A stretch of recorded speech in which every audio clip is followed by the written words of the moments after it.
Welcome to the BallsTalkSports NFL podcast. We're recording an hour late because I, Elson Gratz, am an asshole.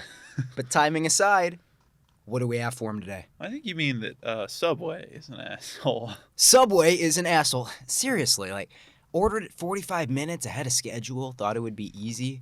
Nope. I'm just slowly watching the hours tick by.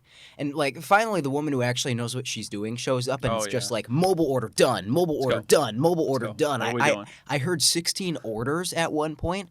It's like, oh my God, there wasn't even anybody in line. What are we paying you to do? Yeah, you know who I'm talking about, that woman at Subway. No, she locks Absolute it down. machine. Excellent stuff. I love her. Whenever I go up to Subway and she's working, I know that my prayers were answered. Today, we are bringing you our West Division draft grades. That's going to be the AFC West and NFC West. Here's your bell. Victor's got the bells back. We're going to be ringing them. Yep. In case you did not watch the first East draft grades episode, which why didn't you? Has it dropped yet? No, but it'll drop before this one. That's true. Yeah. So to them it has. Exactly. You'll know that we have bells now, so we're gonna ring the bell when we predicted something right, and I'll try to ring the bell accurately. But remember, can't be without our anti-ring bell. Yep. We will probably have the ultimate anti-ring the bell in this episode. I think there might be a couple. Yeah, there's a couple in this one. Do we want to start things off with the Arizona Cardinals? Let's do it. All right. They selected Walter Nolan in the first round, Will Johnson at pick number 47 in the second, then Jordan Burch in the third, Cody Simon, Denzel Burke, Hayden Connor, and Keaton Crawford rounding out the draft class. The reason I wanted to start with the Cards is on days 1 and 2, after the Will Johnson pick, it felt like they were winning the draft. And then I think it petered out a little bit, but give me your thoughts on the Walter Nolan pick. He falls to 16. Yeah, well, I thought this was a good pick. I mean, I think you're more of a Walter Nolan guy than I am, so I couldn't grade this all that high. I forget where he came in on my final big board. He was 32 on my final big board, so taking him at 16 is a sizable reach. But, I mean, the Cardinals desperately needed interior defensive line, and when you look at who was left, they could have taken Derek Harmon. I would have graded that higher. But Walter Nolan was the second highest guy on my board, and he is a really great fit for what they're going to try to do here. For what Gannon runs on the defensive side of the ball, he can play 3 and 5 tech, and that's an absolute necessity for a 3-down starter, which Walter Nolan will be. And he gets to learn under Calais Campbell. Derek Harmon and Walter Nolan learning under Cam Hayward and Calais Campbell is got to be the perfect landing spots for both of them. So this is a great landing spot for Walter Nolan. I give it a B- just because I thought that he was a little bit too inconsistent in college for my taste, and I thought that there was just enough stuff that needed to work on that I just bump him down a little bit compared to, if you're going to be a highly drafted interior defensive lineman, I think you need to be pretty good coming out of college. And I didn't see everything from Nolan, but I still thought he was a fantastic prospect, and I still think he deserves to get picked in the first round. A little high, but a great fit. I can't hate it at all. You're right. I am a little higher on this pick now.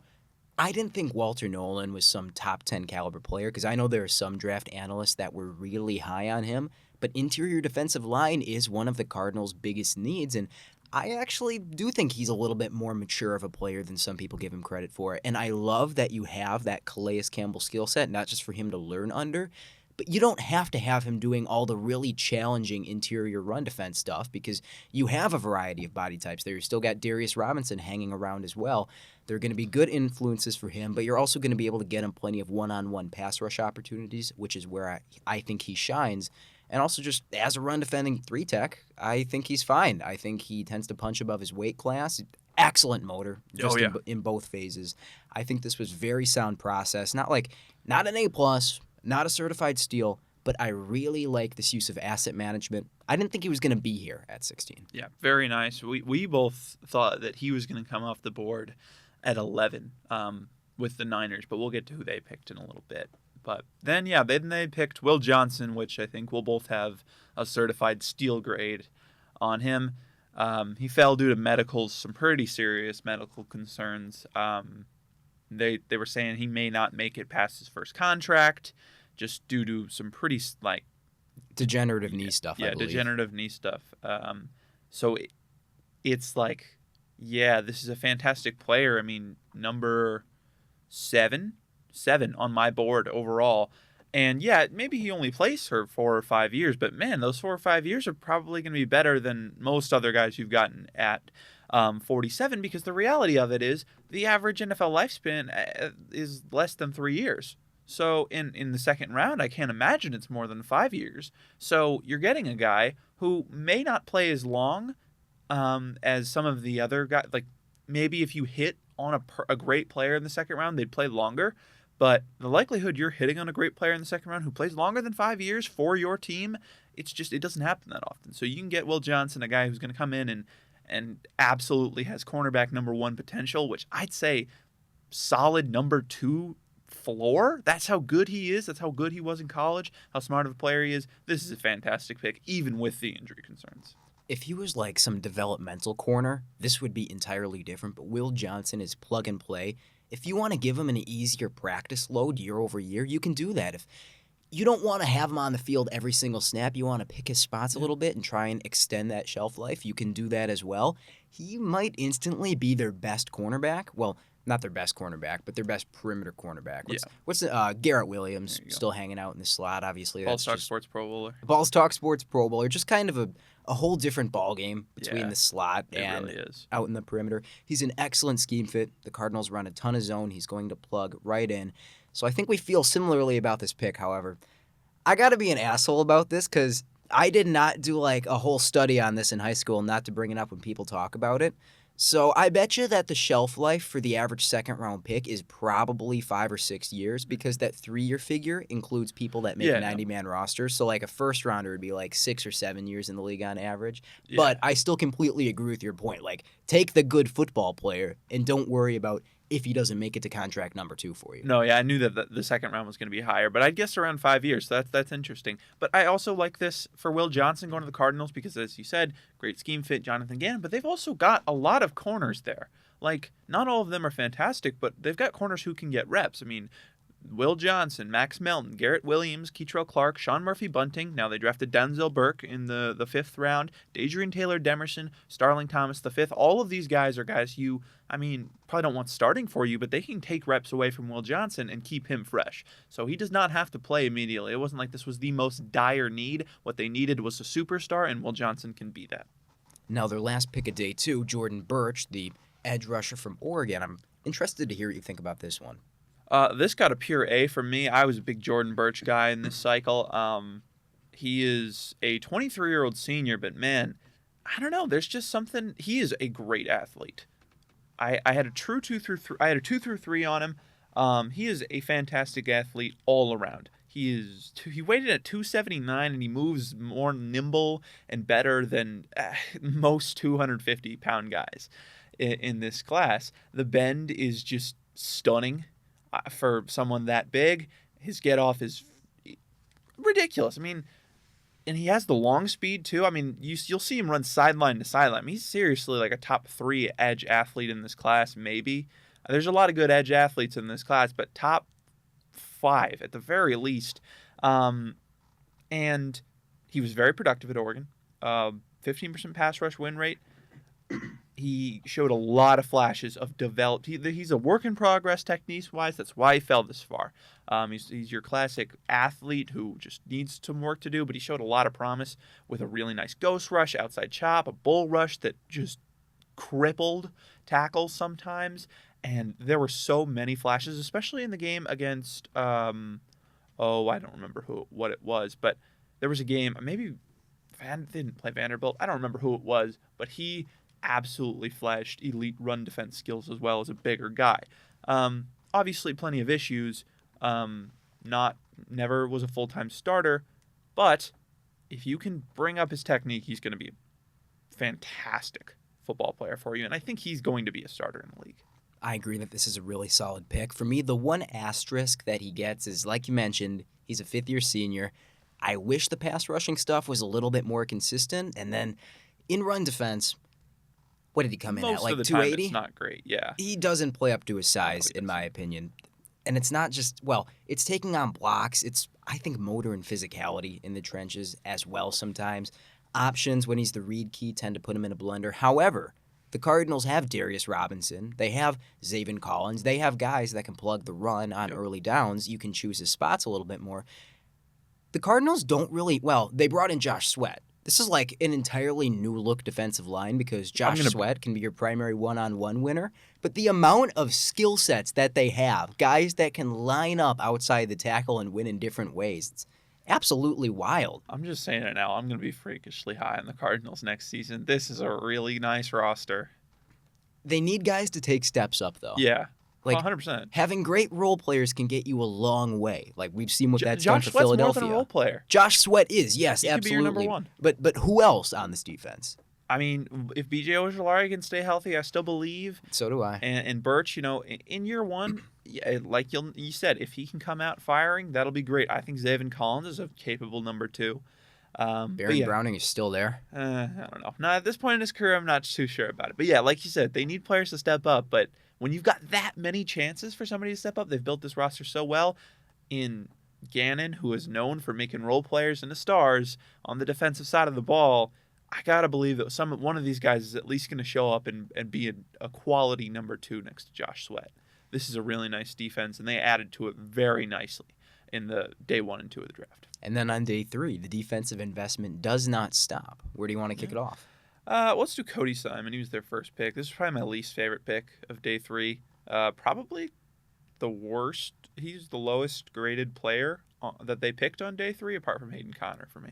So I mean, you took a backup field general sort of linebacker, never going to be an impact for you. I don't hate it in the 4th round because he's going to be on the roster for a long time. Good locker room guy, and you took a player who's going to be there, I think, but I don't think he's going to live up to a 4th round pedigree. I agree. That's like a C- sort of pick to me. He's the kind of guy that you can throw in as he can do everything, but not he's just a kind of a backup Ted linebacker. If you're running a 3-4, you just make him the Ted. Yeah, never heard it. It's when you're running the 3-4 base, the Mike, and then the other linebacker is called the Ted. That linebacker's not considered the will in a standard 2 inside linebacker package? No, because in a 4-3, it's the Sam, the strong side, the Mike, middle, and then the will is the weak. And then 3-4, it's the Mike and the Ted. I could be wrong on this, but that's how I've always heard it. Football terminology is so arbitrary. I think it's not uncommon to have a Mike and a Will even when you only have 2 inside linebackers because that's become so common. It's so rare to actually have the Sam linebacker on the field, but I bet from a technical standpoint, yeah, that would have been called the Ted because it used to be a more pronounced scheme differential. Yeah. That's the thing. It's like, but the Will linebacker, maybe I'm just completely wrong on this. I doubt you're making it up. I'm sure it's real terminology. Well, I'm looking it up right now. The only things coming up is no, it's there. Yeah. The Ted linebacker is Teddy Buchanan. It's Ted Hendricks. But no, it's just that's the terminology I've always used for the second linebacker in a 3-4. So I think he can be that kind of guy. Just come in, make some. But it's just like I had a 5-6 on him, just a little early. Fine player. Yeah, but what hurts is like there were a lot better linebackers available. That's true. Especially, are we gonna get to Chris Paul here? Yeah, Yes, we are. Chris Paul was here. Jeffrey Basso was here. Smile Munden was here. I think Barrett Carter might have still been here. He might have been. Sean Dolek didn't even get fucking drafted, which is insane. Stutzman already went, which was insane that he was. Well, let me see. Did he go already? Because Stutzman went like 3 picks earlier. So, yeah, that's a shame that you missed out on Danny Stutzman. Cody Simon is not he's not close to Danny Stutzman's level of football ability. Well, then a pick in a very similar vein, but understandably 60 picks later is Denzel Burke in the 5th round. And, just a solid, experienced depth cornerback. Doesn't really have the athleticism to stick man-to-man, even though I think his technique is decent in zone. Not really a playmaker, but not a guy who gets beat at a horrendous clip either. He's just kind of there. Now, the question, though, is like, you're forsaking the offense a little bit. Does Denzel Burke even make this team? You have like 8 perimeter cornerbacks. Probably he does, because I think he can slide. Well, he probably can't slide into the slot. He just doesn't have the short area athleticism. But he's a good run defender, so you could bring him in the slot on run downs. But you already have a lot of nickels too. Garrett Williams, Keitrell Clark are both guys that we both like a lot, and he'll make the roster at the very least as a special teamer. Because he did do that at Ohio State and he was good at it. So that's true. He'll make it. I wonder who you're cutting to make sure he makes it. Yeah, and the thing with Burke is, like, short area, it's just really bad, his athleticism, but he has some decent build-up speed, so where he's not going to get, like, fried by every NFL receiver deep. So you put him in an off zone, he'll get beat plenty, but he's not going to be a backbreaker. He's not going to be Kevin King, I don't think. You know? Don't go there. Sorry. I can't wait to get to your Broncos All draft, right. buddy, just for that one. All right. First offensive pick of the draft, Hayden Connor out of Texas, Nice guard. W's. Didn't stand out to me on tape. Well, he did for the wrong reasons, but then live during the draft, we brought up his PFF stats, and those are pretty solid. He was a guy I was aware of as a real prospect, so this one checks out. And then finally, Keaton Crawford, sort of a hybrid safety with some really good testing numbers. I didn't see him at Nevada. The only like watching Nevada games twice a year exposure to him, but checks out as a dart throw. Yeah, no, I that was my favorite pick. I saw a little bit of him, and he was nice. That athleticism will play in the league, and there were some flashes of instincts. It's a nice shot to take in the 7th. Probably a special teamer as well. Oh, yeah. They don't have any standout undrafted free agents other than Ironhead Gallon out Whoa. of Georgia Southern. I have never heard of this guy. I can't wait to see if his real name is Ironhead or not. Of course it is. That's awesome. And he's a DeShonte Ironhead Gallon. Ooh. Fast track to the roster. You are. Oh my God, is he 31 years old? What? Where are you seeing this? Victor, he's fucking 31 years old. Where are you seeing this guy being a UDFA? I don't see him. I looked up Cardinals UDFAs and clicked on the first article. Oh. Is this from? No, this isn't from last year because they had Texas. Wait, Because he's not on the NFL website. Victor, this is from 2017. Okay. Whoa. Okay. How did this guy's career pan out? Ironhead Gallons, you said? DeShonte Ironhead Gallon. Yeah. Oh, man. I'm looking at their UDFAs Safety? from 8 years ago. Does he have he has a Wikipedia page. He played for the Cardinals in 2017, Eagles in 2018, and then the Red Blacks of Ottawa from 2019 to 2021. Sweet. I was looking at their list of UDFAs, and it's like, I've heard of one of these players. They didn't get anyone. Yeah, nobody really impressive in the Cardinals UDFA list from this year. Yeah, no, I agree. They've signed like nobody, 6 guys. Yeah. Huh. All right, what is your draft grade? I give it an A-. I really love what you did. It would have been nice to get a couple more offensive players, but I can't hate how this draft panned out. If the 4th and the 5th round had been spent on a really quality offensive piece, this probably would have gotten an A, maybe even an A+, but probably not, just due to the fact that I think Walter Nolan was I like the pick, just can't grade it that highly. This was an A-. Very good draft. You got a lot better. I don't think that it was just slam dunk after slam dunk, but the overall consistency for most of these picks, it does stand out to me. I also gave him an A-. Yeah, very good. All right, who do we got next? The Los Angeles Rams, who moved back out of the first round, like a lot of people thought that they would, and grabbed Terrence Ferguson in the 2nd, Josiah Stewart in the 3rd, and then Jarquez Hunter, Ty Hamilton, Chris Paul, and Konate Mumpfield on day 3. Wow.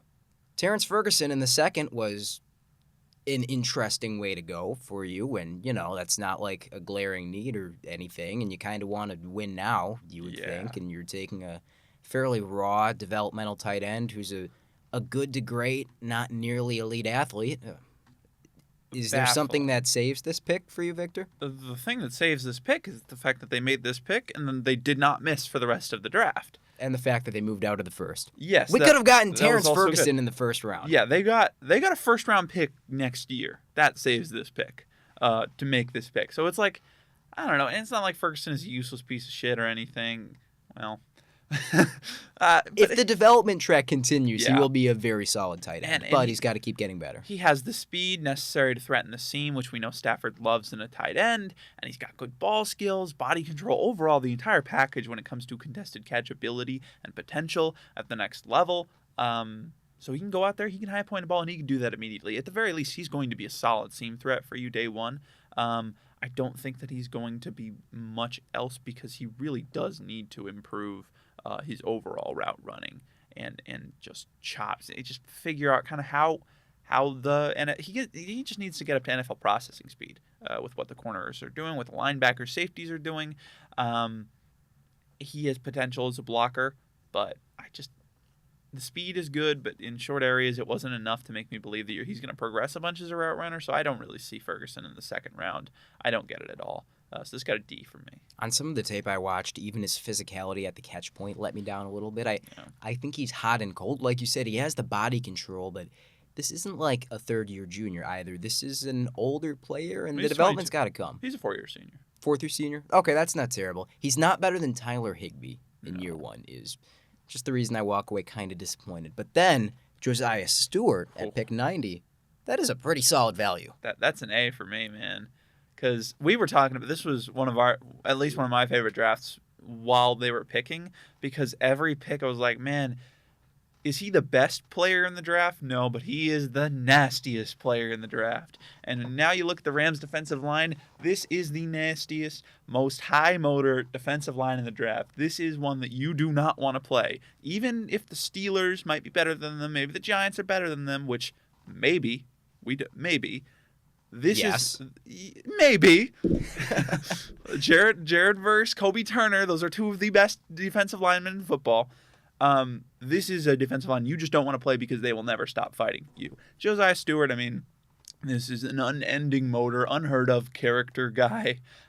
Michigan strength coaches, which, I mean, if you don't know about the Michigan strength rep and conditioning program's reputation, it's like the Marines boot camp in there, apparently. And the Michigan strength coaches said that he was the most tenacious guy on the team. He was the best guy to have in there. He was the guy wanted the most, which is insane praise when you've got a locker room with Mason Graham, Kenneth Grant, and then the guys who were here last year as well. So Josiah Stewart is a beast who is also just an awesome athlete, and a guy that he fell because he has short arms and a little bit unpolished with his overall pass rush plan, but he's going to be a good pro. I just can't see him not being a good pro. I can't, and especially in Los Angeles. His pro comp is a Wolverine. I really like this landing spot for him because they can pick his spots. He doesn't have to be an every down edge-setting edge rusher, even though he can like dig his heels into the ground and get under guys' pads and actually set an edge, at least in college. That's just another impressive facet of his game. You can manufacture one-on-one opportunities where, even though he does need to work on the pass rush plan, he has very active, aggressive hands. They just need to coach him up, which the Rams have a good tendency to do. And then if you get him a free look on a loop, his closing burst is fantastic. He is out there to punish quarterbacks, knock the ball out, and make plays. And like you touched on, you're just adding another absolute psycho onto this defensive line. I love Josiah Stewart. He was a borderline my guy. I don't think he was my edge my guy. No, he was. He was? I think he was. Was he? I can't ring the bell for this. No, I don't think you, because you went with a bunch of I went with the SMU guy. Yeah, Roberts. He was he made my top 10 is what it was. Yes, he did. He snuck in your top 10. He did not, because No I hadn't watched him yet. Didn't know ball yet. I didn't know ball yet, but now I do. I have come around because he's just an awesome player. He's so fun to watch, man. And there's just so much, like, he's got a better bull rush than he's got a better bull rush than, like, Shamar Stewart on a down-by-down basis. With slot corner-sized arms. Yeah, well, 32-inch arms is not that bad. They're 32? Yeah. I thought they were like 30 and a half. No, they're 32, so it's like... What is he, like 5'11 and a quarter? Is that what I'm thinking of? No, he's 6'1", 249, 32 inches. I thought this guy was like you toddler can size. survive. He can survive. That's what I'm saying. Why was he not a first-round pick? He's Hassan Reddick size. Like, he can be Hassan Reddick in his prime without some of the character issues off the field and a whole lot higher of a motor, which Hassan Reddick would greatly benefit from that. He can be a sack, like a top 5 sack guy one day. I mean, he had 28% pass rush win rate and 9 sacks last year in Michigan. What percent pass rush win rate? 28%. Highest I've seen. That is completely insane. Highest I've seen. Wow. Well, and it doesn't really stop here. Moving on to Jarquez Hunter. I know that's another one of your guys. Nasty running back. Is he the fastest guy? Is he the quickest guy? Is he the most elusive guy? Is he the strongest guy? No. Does he want it more than you? Yes.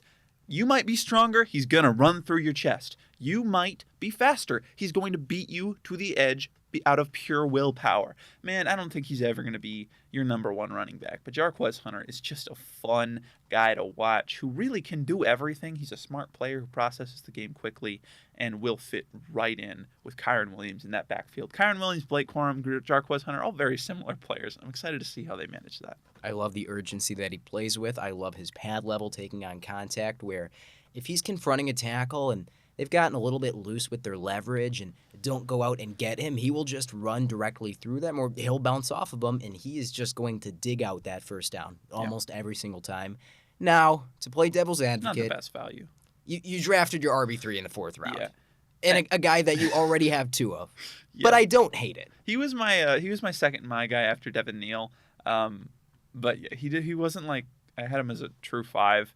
So this was an overdraft. I did give it a B- just because of that. But I love the player.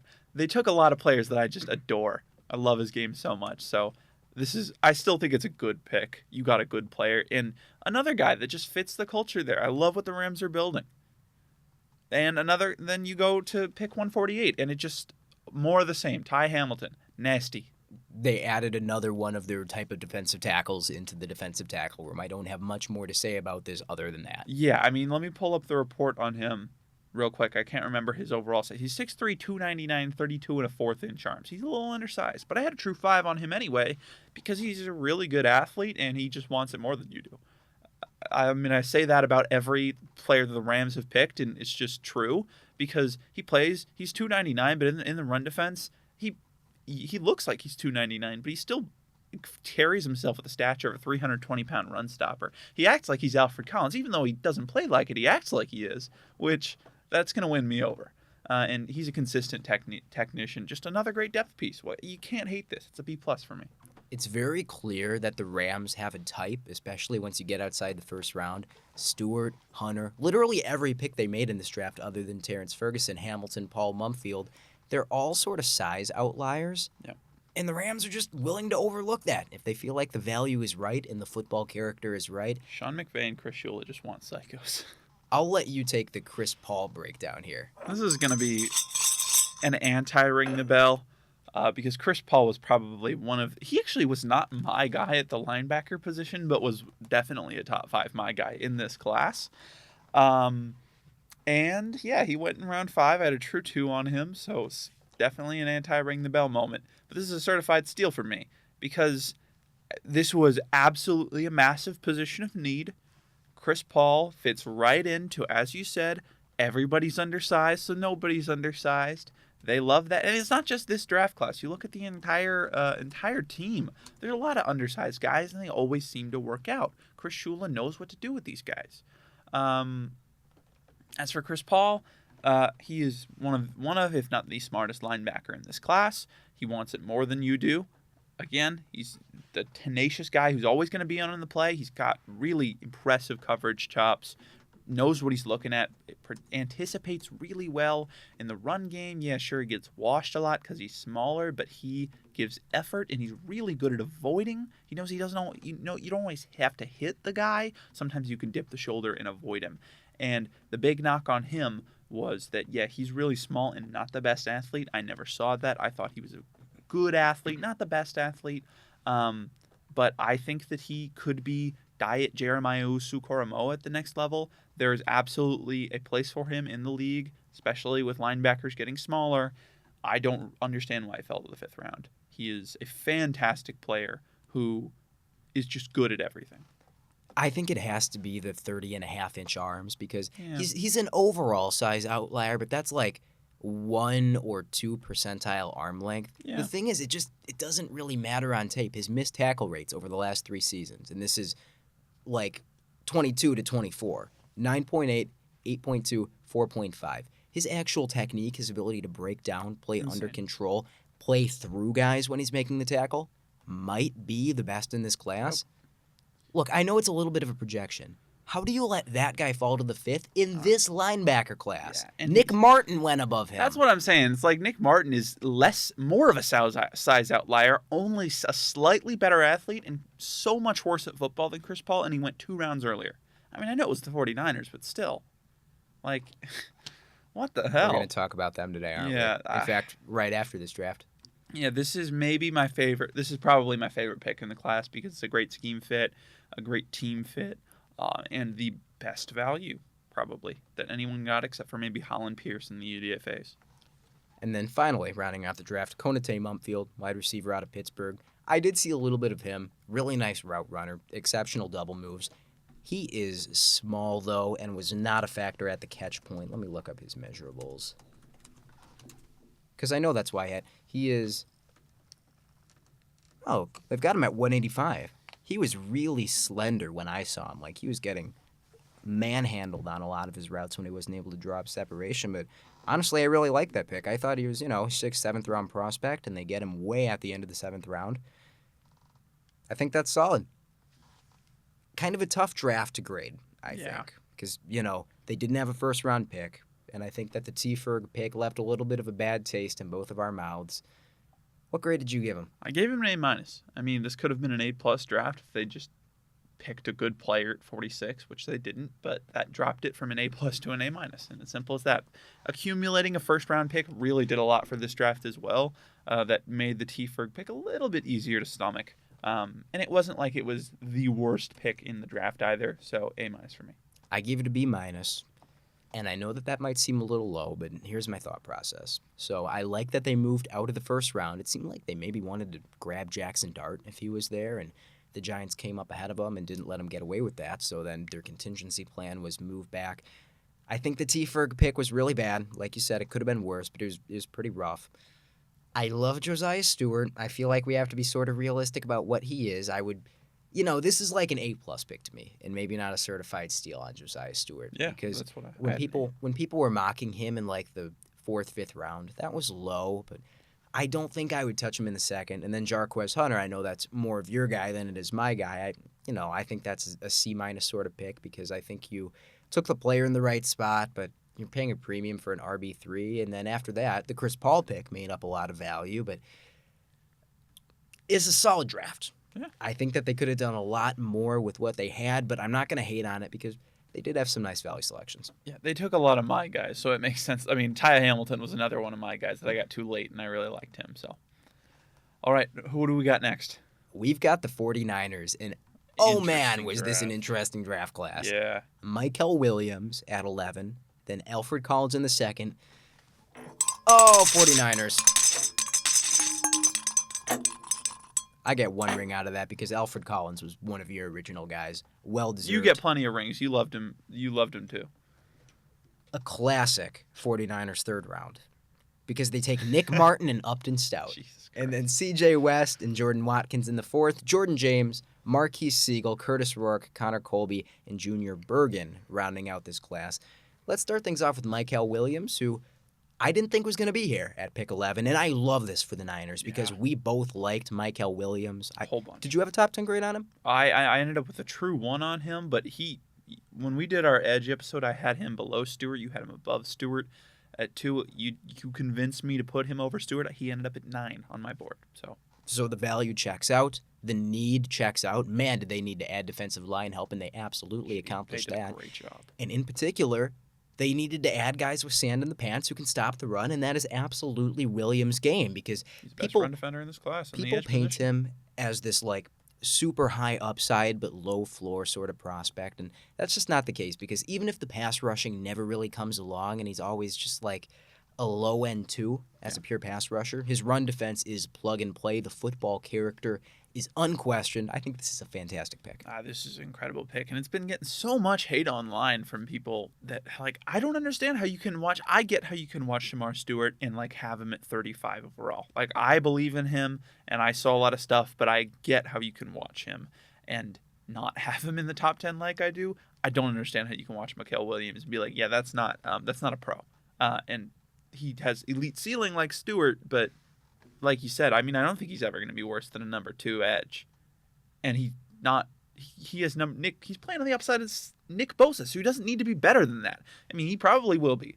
If I had to bet on Williams or Stewart being good in the league, I'd probably bet on Williams. But that's why I had him over him, because I think he has a higher floor. the run defense is very good, and I think he showed more in pass rush as far as consistent wins. The long arm was very consistent and very dominant, and it makes it a whole lot easier to stomach when you consider that, man, he was injured this entire past season. So all of his athleticism, that's just him injured. You watched the beginning of the Clemson game, changed how I viewed him as far as athleticism and overall how he was winning. Size freak as well, athletic freak as well. He's going to be a great football player. How good he will be, I don't know. I cannot see him disappointing on this pick too much. So Michael Williams is the run-stuffing defensive lineman who might come along as a pass rusher. Alfred Collins, who they picked with number 43, is the run-stuffing defensive lineman who is a certified run-stuffing defensive lineman, and that's about all. You take this one. I mean, Alfred Collins was, if I saw a video that the PFF NFL, the 33rd team with Steve Palazzolo and Sam Monson did. Like, they gathered all of these creators together and like, who's your favorite prospect in the NFL draft? And I thought, well, if I had to answer this question, who would it be? It would be Alfred Collins or Demetrius Knight Jr. Because Alfred Collins, I fell in love with his game early on in the cycle and I have not shut up about him. He's the best running defender in this class, which is a class that includes Kenneth Grant. That's very hard to do. Pretty much not a perfect run defending prospect, but as close as you can get. He's a 23-year-old senior who did not show much in the pass rush. That's why he fell this far, but he's a good athlete, and he's got the potential to advance. And honestly, I don't care if it doesn't advance because I take him as a pure run defender at 43. He's going to be above average run defender day one and probably will end up being a top 10, top 5 run defender in the entirety of the NFL. That's worth 43. I think there's a difference between having run defense as a strength in your game and then just like plugging up the entire middle of the field, because that impacts the way that offenses have to play you. And you might not be disrupting in the conventional sense, but when you're fostering that sort of impact, it makes everybody else's job easier. I don't think there's any defensive tackle who's better at taking on double teams than Alfred Collins. No. Even though he's not much of a pass rusher, he is like a persistent force. I did see him sort of wrench through double teams and compound angle advantages at times where he is just bigger and stronger than guys, and sometimes they can't keep him contained. It's not like you're getting nothing there. I think that's a really good pick. Are you ready to talk about a really not good pick? Yeah. What the fuck did they take Nick Martin for at 75? Man. What are we looking at? This is the craziest whiplash of this draft. A, F, D-. Might as well lump both of them in together. Nick Martin and Upson Stout. I had a UDFA on Nick Martin. I don't know what they're looking at. Do you have an idea? I mean, he's a great athlete, but that's what they're looking at. About it. There's no way he wouldn't have been there in the 4th round. Or at least your next pick. There's no way Tyrion Ingram Dawkins wouldn't have been there in the 4th round. Oh, jeez. This is what we do every season. You haven't learned this yet? That's just a ridiculously poor pick. Worst pick of the draft, in my opinion. I think so. This is like a true F, and I don't give out a lot of Fs. Yeah. This is extra effort terrible. Yeah. I gave the Jackson Dart pick a D-. So that should tell you how bad I think this pick is. And it's an Oklahoma State guy, which it hurts me to say this about him. I think he's a fine guy. I'm sure he's a great guy off the field. But, man, he could work out. But a guy who was injured almost all of last year, when he was on the field, did not show pretty much any ability to play football at a consistent level, except that I thought that he showed some stuff in run defense. I was like, okay, you can find the ball at a decent level. There are some flashes of it. The athleticism is great, and he's got the mentality. He'll fight guys. He's not going to win, but he'll fight guys. And he's a solid tackler, showed flashes everywhere, but then you also pair the fact that, okay, so that sounds good. Great athlete, showed flashes in both phases. Well, he's a bigger size outlier than Chris Paul, has had multiple season-ending injuries, and yeah, that's enough to make me have him as a UDFA, because and he's also a very raw player. There's not many worlds where this guy works out, which is unfortunate because he seems like a guy who deserves it, but it just does not make sense in the 3rd round. I'm more okay with the Upton Stout pick for a couple reasons. For one, because I think Upton Stout is a better player at his position than Nick Martin. I agree. It was 25 picks later. And also, slot cornerbacks are usually sort of a dime a dozen. In this year's draft, they were not. If you wanted your slot corner, we got into this last episode a little bit, you had to get sort of aggressive for your guy, and that's what they did, taking Upton Stout in the 3rd round. Now, this was the compensatory end of the 3rd round. He's sort of going to fill a position of need for them. They need more defensive backs, and he gives them more flexibility in the secondary. I really like Upton Stout. My pro comp for him is a mosquito. He's just extremely persistent. You swat him away, and then he's back the next play. Extremely short memory. Super feisty run defender. More on the raw end in coverage. When he's out of position, he gets back into position quickly, but he's not hard to bait out of position from the tape I saw. And as a run defender, he's aggressive, but he's just small. He's not Jacob Parrish. He cannot hold the point of attack at his size, and this was not good usage of an asset. I think they got a solid football player, but following up the Nick Martin pick, man, you got to come back hard from that one, and I don't think they did. Yeah, this was just a weird pick because, I don't know, I do like the fit because I have him as just he's going to be a dime backer in the league, and they already have Lenore, so he can just slide in as that dime backer role. But, I don't know, I think, yeah, like you said, just a raw player. I think that he could be Mike Hughes. That's probably his ceiling in the league, which you might take Mike Hughes in the third round, maybe. I mean, probably. Compensatory end of the third round. Yeah, this was pick 100. Absolutely. That's a fine pick. He's a good pro, and he's a great dime backer. So, yeah, he could be one of the better dime backers in football. But that's probably his ceiling, and his floor is just really a high-energy special teamer. So, it's a poor pick. Poor use of resources.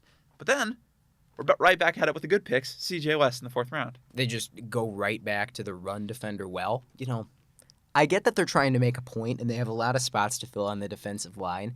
Is this too many run-defending defensive linemen, or is this just what the doctor ordered? It's not too many. You can never have too many run-defending defensive linemen, man.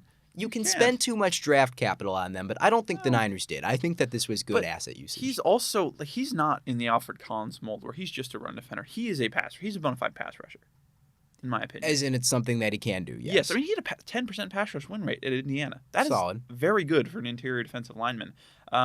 He's a decent athlete, very high motor. He works through. He's got a nice first step, and he can run the stunt game. So he's got good hand technique. Honestly, he might have impressed me more in pass rush than he did in run defense. I think he's got a much higher ceiling in the NFL run defense. But he's going to be a great read and react guy. Such a solid player.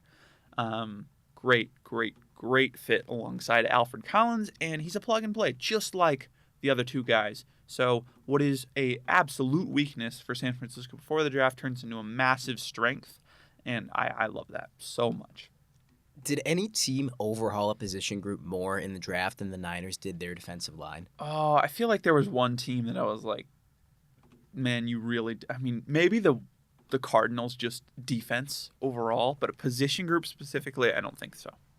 Like, that's 3 guys that are going to be in your top 5 on the defensive line. That's actually pretty wild. You got to give him kudos for that. That's nuts. Then the next pick, Jordan Watkins. I didn't watch him. I was exposed to a little bit of him because all 3 of the Ole Miss wide receivers, Juice Wells and Trey Harris, were all relevant prospects. Didn't really pop to me. I mean, I think of him as sort of an athletic gadget guy, late breakout. What do you think of this one? I didn't get to him either.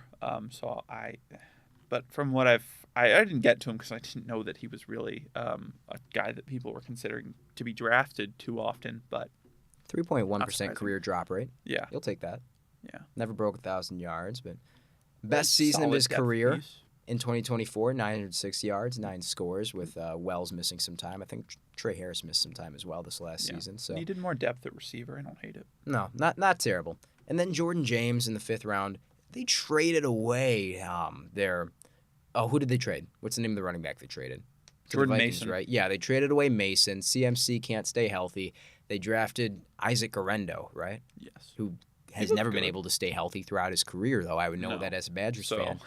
I think that this is pretty solid. I was not a huge Jordan James guy. I know he had some big fans and people who would talk about how he was a top 10 running back being overlooked. He's more of a top 17, 18 running back in this very good class that was being overlooked. But to lock up that reliable depth guy who I do think has enough linear athleticism to run outside zone, but still the bruising mentality if the Niners want to run a little bit more inside like they did at times last season, this is really solid. It's not exceptional, but it's solid. Yeah, I mean, just another outside guy who's going to get out there and he's a good one-cut runner who will do enough for you with physicality that he's not going to go down in first contact. But really, he's a fine player. But this was a little early, so I couldn't love it, but I do like it.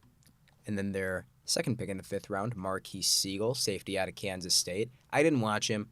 Got really good testing numbers, though, doesn't he? Yeah, he does. And this is one I'm going to trust the Niners on because they're really good at taking safeties at day 3 and making them good football players.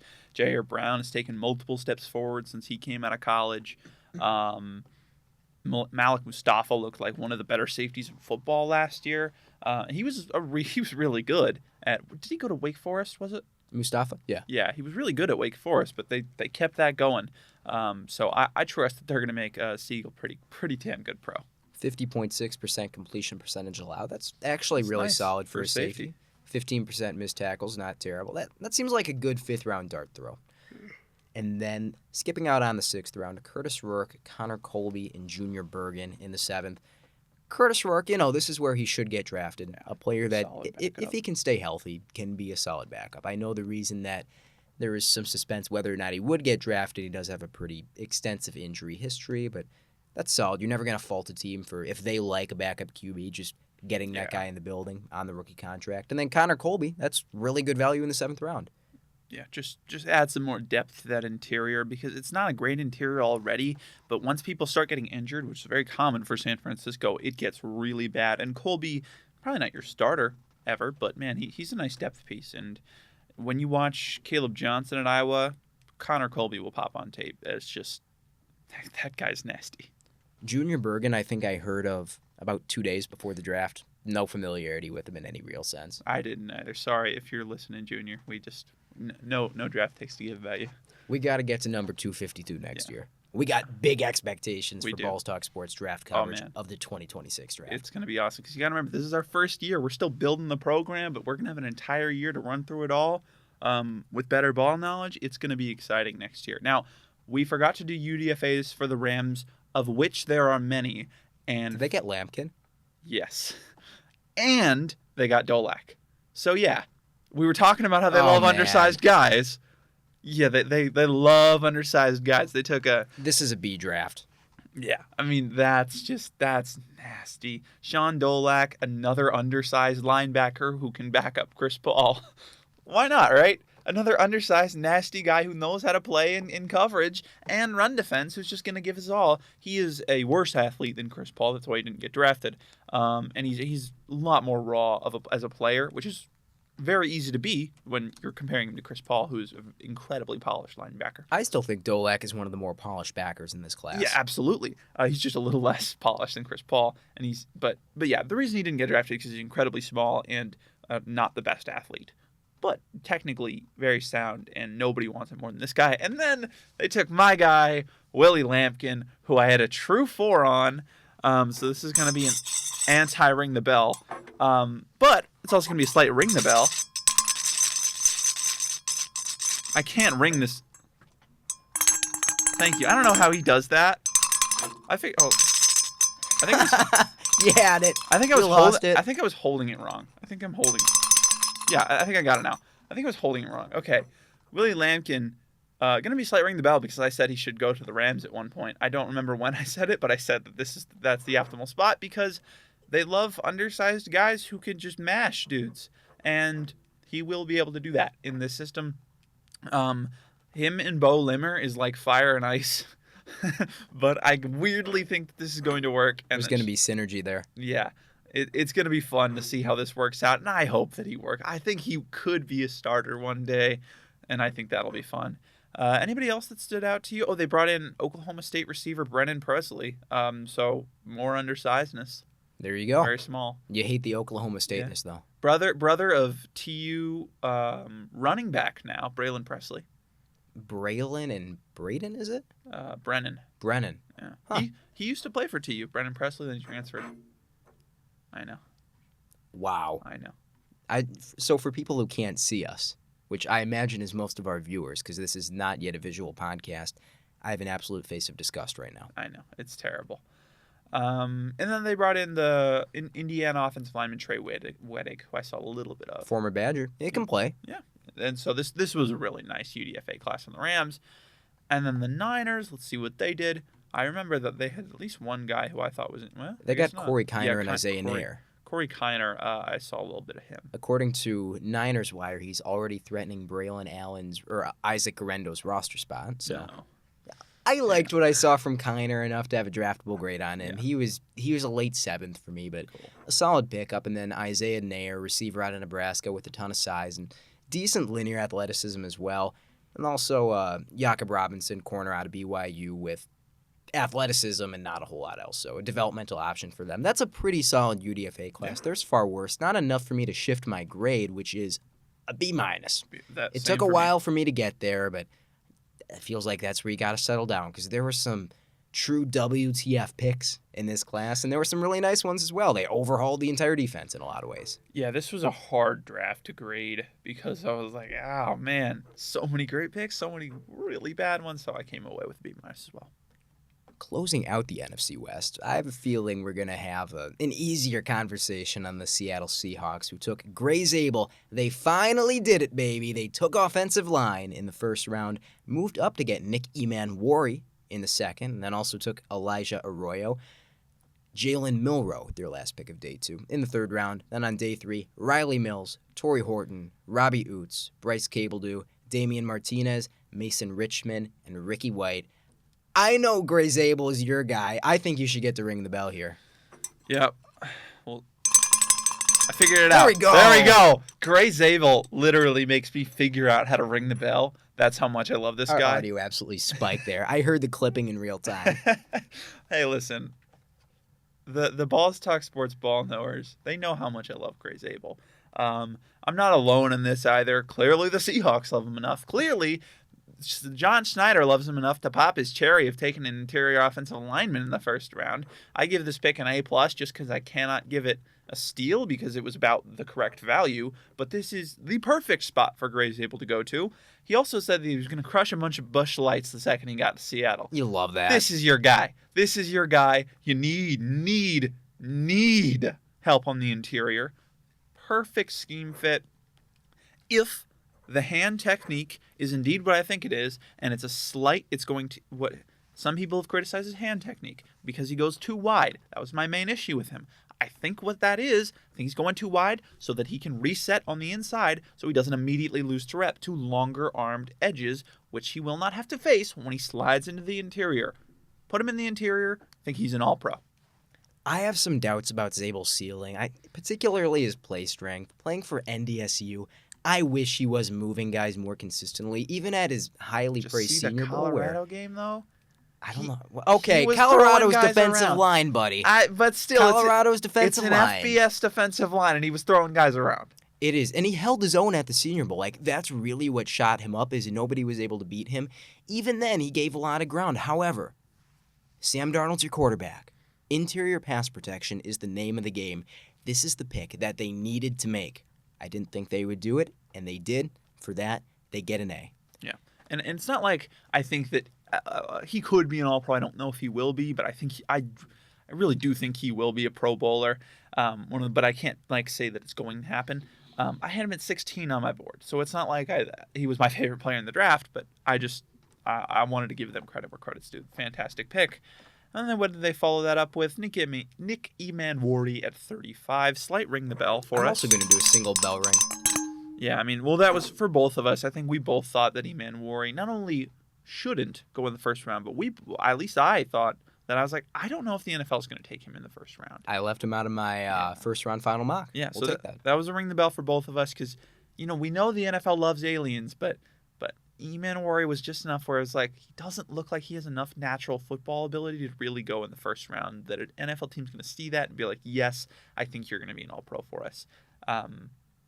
And we're confident enough in that to take you in the first round, and they didn't. So, but this is a better spot for Emanwari than 13 to the Dolphins. Man, I wish he would just come out and hit people more consistently, because if he was like a Derwin James caliber hitter, maybe just make him a linebacker at that point, because deep coverage is something I don't even want him touching at the NFL level. He's got to be a true box safety, and in this Seahawks defensive system, That's why I like this landing spot so much, Yeah, because they can get him on the field at the right moments. They can use him in intermediate zones, which I think is the best aspect of his coverage. I saw some instincts. This is a young player, long arms, to keep getting better and more forceful as a tackler. He could really come along as a Pro Bowl type of talent, but not a guy I would touch in the first round as a safety. Yeah. Like you said, really interesting player, but needs to hit guys more. Really, he's just catching runners in his chest, and then Stops him most of the time, though. Yeah, most of the time he stops them, but they get 2 or 3 yards out of him. But when you're 227, I want to see you lay the hurt down. And in intermediate coverage, there was some stuff to like, but yeah, deep coverage just didn't look like he knew what he was doing. And also, he's a great tester, but on the field, some of that athleticism is a little wonkier. You know what I mean? So it's a little bit. It's a tougher pick to evaluate. B- for me, though. Definitely could have been worse, and I like the process. And they didn't give up a ton to go and get him, did they? No, I don't think it was that much. I mean, they moved up 17 spots, and I don't think they gave up too much. So I think it might have been a 4th-round pick. Not terrible at all. I'm completely okay with that. This is one of the ideal landing spots for Eman Wari. Absolutely. They did a good job of picking guys that fit really well in their scheme. Seems simple, but a lot of teams don't do it. I think Elijah Arroyo fits pretty well in their scheme, and yeah. It's going to be an anti-ring the bell for both of us. This is rough. Yeah. I don't like this pick at all. I can't justify Elijah Arroyo in the second round. I would struggle to get there with him on day 2. I think that he could develop into, as, what is he, a 4th-year senior? Yeah, I believe so. He did not declare. No, I'm he's almost certain of that. Redshirt junior. Oh, okay, so he's, all right, 4th-year junior, so I was incorrect. He did declare. I want him to be farther along as a move tight end than he is, because the blocking game is just non-existent. I know he's put on some weight throughout his college career, but even the tenacity, I just didn't really see it. The technique is non-existent at the catch point. I came away really underwhelmed with him. I think his route running steadily progressed. He had a fantastic Senior Bowl, especially his ability to really throw a jab step and then flip the hips around the other way, running sort of whip routes. I don't know what it's called when a tight end runs a blaze out, where you have to sell it really hard working in and then snap your route back outside. Maybe that's just Option, probably. I suppose so. It's hard to tell with, option routes are really hard to tell because they're running one route, and then you're like, yeah, it's an out route. Well, it's most likely an option. He can run the high difficulty aspects of the route tree, but he's not all that fast. He's not an exceptional athlete. I think he's just a good athlete. Hyper inconsistent, and he has an injury history. Yeah. We knew that NFL front offices loved Elijah Arroyo. Maybe he had really good interviews, and teams are willing to get there on his development track. They're saying, move tight ends are the name of the game right now. We're not that big on blocking, and we're going to get our guy early since they're flying off the board. I'm just not there. Yeah, and I agree with you that I'm going to take a step further. I don't think I grade out tight ends scheme. I do scheme fits for every player, and tight ends have blocking fits, which is just, this is a blocker, not really going to be much of a asset in the receiving game. A true Y, which is the only guy who got that honor was Tyler Warren in this class, who is a guy who can both block and he can be your number 1 blocker and your number 1 receiver. You got receiving tight ends who, your number 1 receiving tight end, but you're probably not, they can survive in line, but you're not going to rely on them too much. You got your Ys who can do both, but you're probably not your number 1 receiving or blocking threat in the Gunnar Helm mold. High floor, low ceiling kind of guys. Then you got your F tight ends, which are guys that I don't think can block at the next level, and that is where Elijah Arroyo fell into. I just don't think it's in his, I don't think it's in the cards for him to be an NFL blocker. I think he's more of a big slot who can occasionally play in line when you know that you're not blasting him to block. Maybe you can throw him in on read and release keys sometimes in the flat, but I'd be hard-pressed to find a situation where I like Arroyo as a consistent blocker. Do they still have Noah Fanta on the roster? They do, yeah. Victor, what are we doing here? I know he's not a long-term part of the plan, but he's good you feel enough. Like you got to reach for that? It's good enough. I like the Jalen Milroe selection a lot more. I think this is a stellar landing spot for him where he can sit behind Sam Darnold. I think the Seahawks know how to develop quarterbacks. This is almost an ideal landing spot, I think. The 3rd round is where he should go. I think we feel pretty similarly about Milroe in terms of value. Wouldn't touch him in the 2nd round, but should probably go on day 2. This one checks out for me. Yeah, this was a B+. Good spot. And Sammy D, he's probably not your long-term starter, but he's going to probably start for you for the next 2 or 3 years, which gives Milroe about the time that you want to develop him. And then maybe 2 or 3 years later, maybe he comes in, he starts for you, and bam, you got a franchise quarterback. Most likely he doesn't, but you can stomach that because it was pick 92, and it's not like you gave up a fortune to fail him. And the thing is, look, the processing, the accuracy, the footwork, It's rough. it's really rough. However, I do think he has a floor as either just a true option sort of backup, because what he does as a rusher, I'm not going to say it's the best of any quarterback of all time. It is in that tier. Yeah. Like, It's Vic Jackson level. he's not just a scrambler. He is authentically a guy that you can't tackle. He will run through you. I know he has like a whole bunch of fumbles throughout his Alabama tenure. Most of those are not really with the ball in his hands. Those are strip sacks. So maybe he's, a more traditional moving pocket backup for you. Or if things don't work out, I know he's spoken out against this, but the fact is, if you've had your run at quarterback, you're going to stay in the NFL any way you can. He has the frame to be a running back. We don't need to talk about that right now, because right now Milroe is very much a quarterback prospect. I'll be the first one to tell you, but I do think it's an option. And I think he can do gadget stuff in year one. He is that diverse of an athlete where get him around the goal line, you can create a playbook for him. Yeah. And he can be in that Fields mold, just to another level, like Justin Fields' diet Jalen Milroe. Like how the Steelers... Fields is more accurate, though. Well, yeah, no, as a runner. But how the Steelers used Fields as that option kind of guy on third downs and just running those packages with him near the goal line. And then occasionally you trick him with a pass. You can use that with Milroe in year one. So you will get some good value out of that. And Clay Kubiak is still calling plays for them? Or did he move?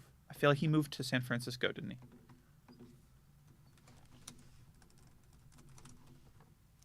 Jalen Milroe would never slide down short of the sticks, though, on a gotta have a third down. They got Clint Kubiak, the OC from the Saints last year. So they brought him in. Didn't they fire him?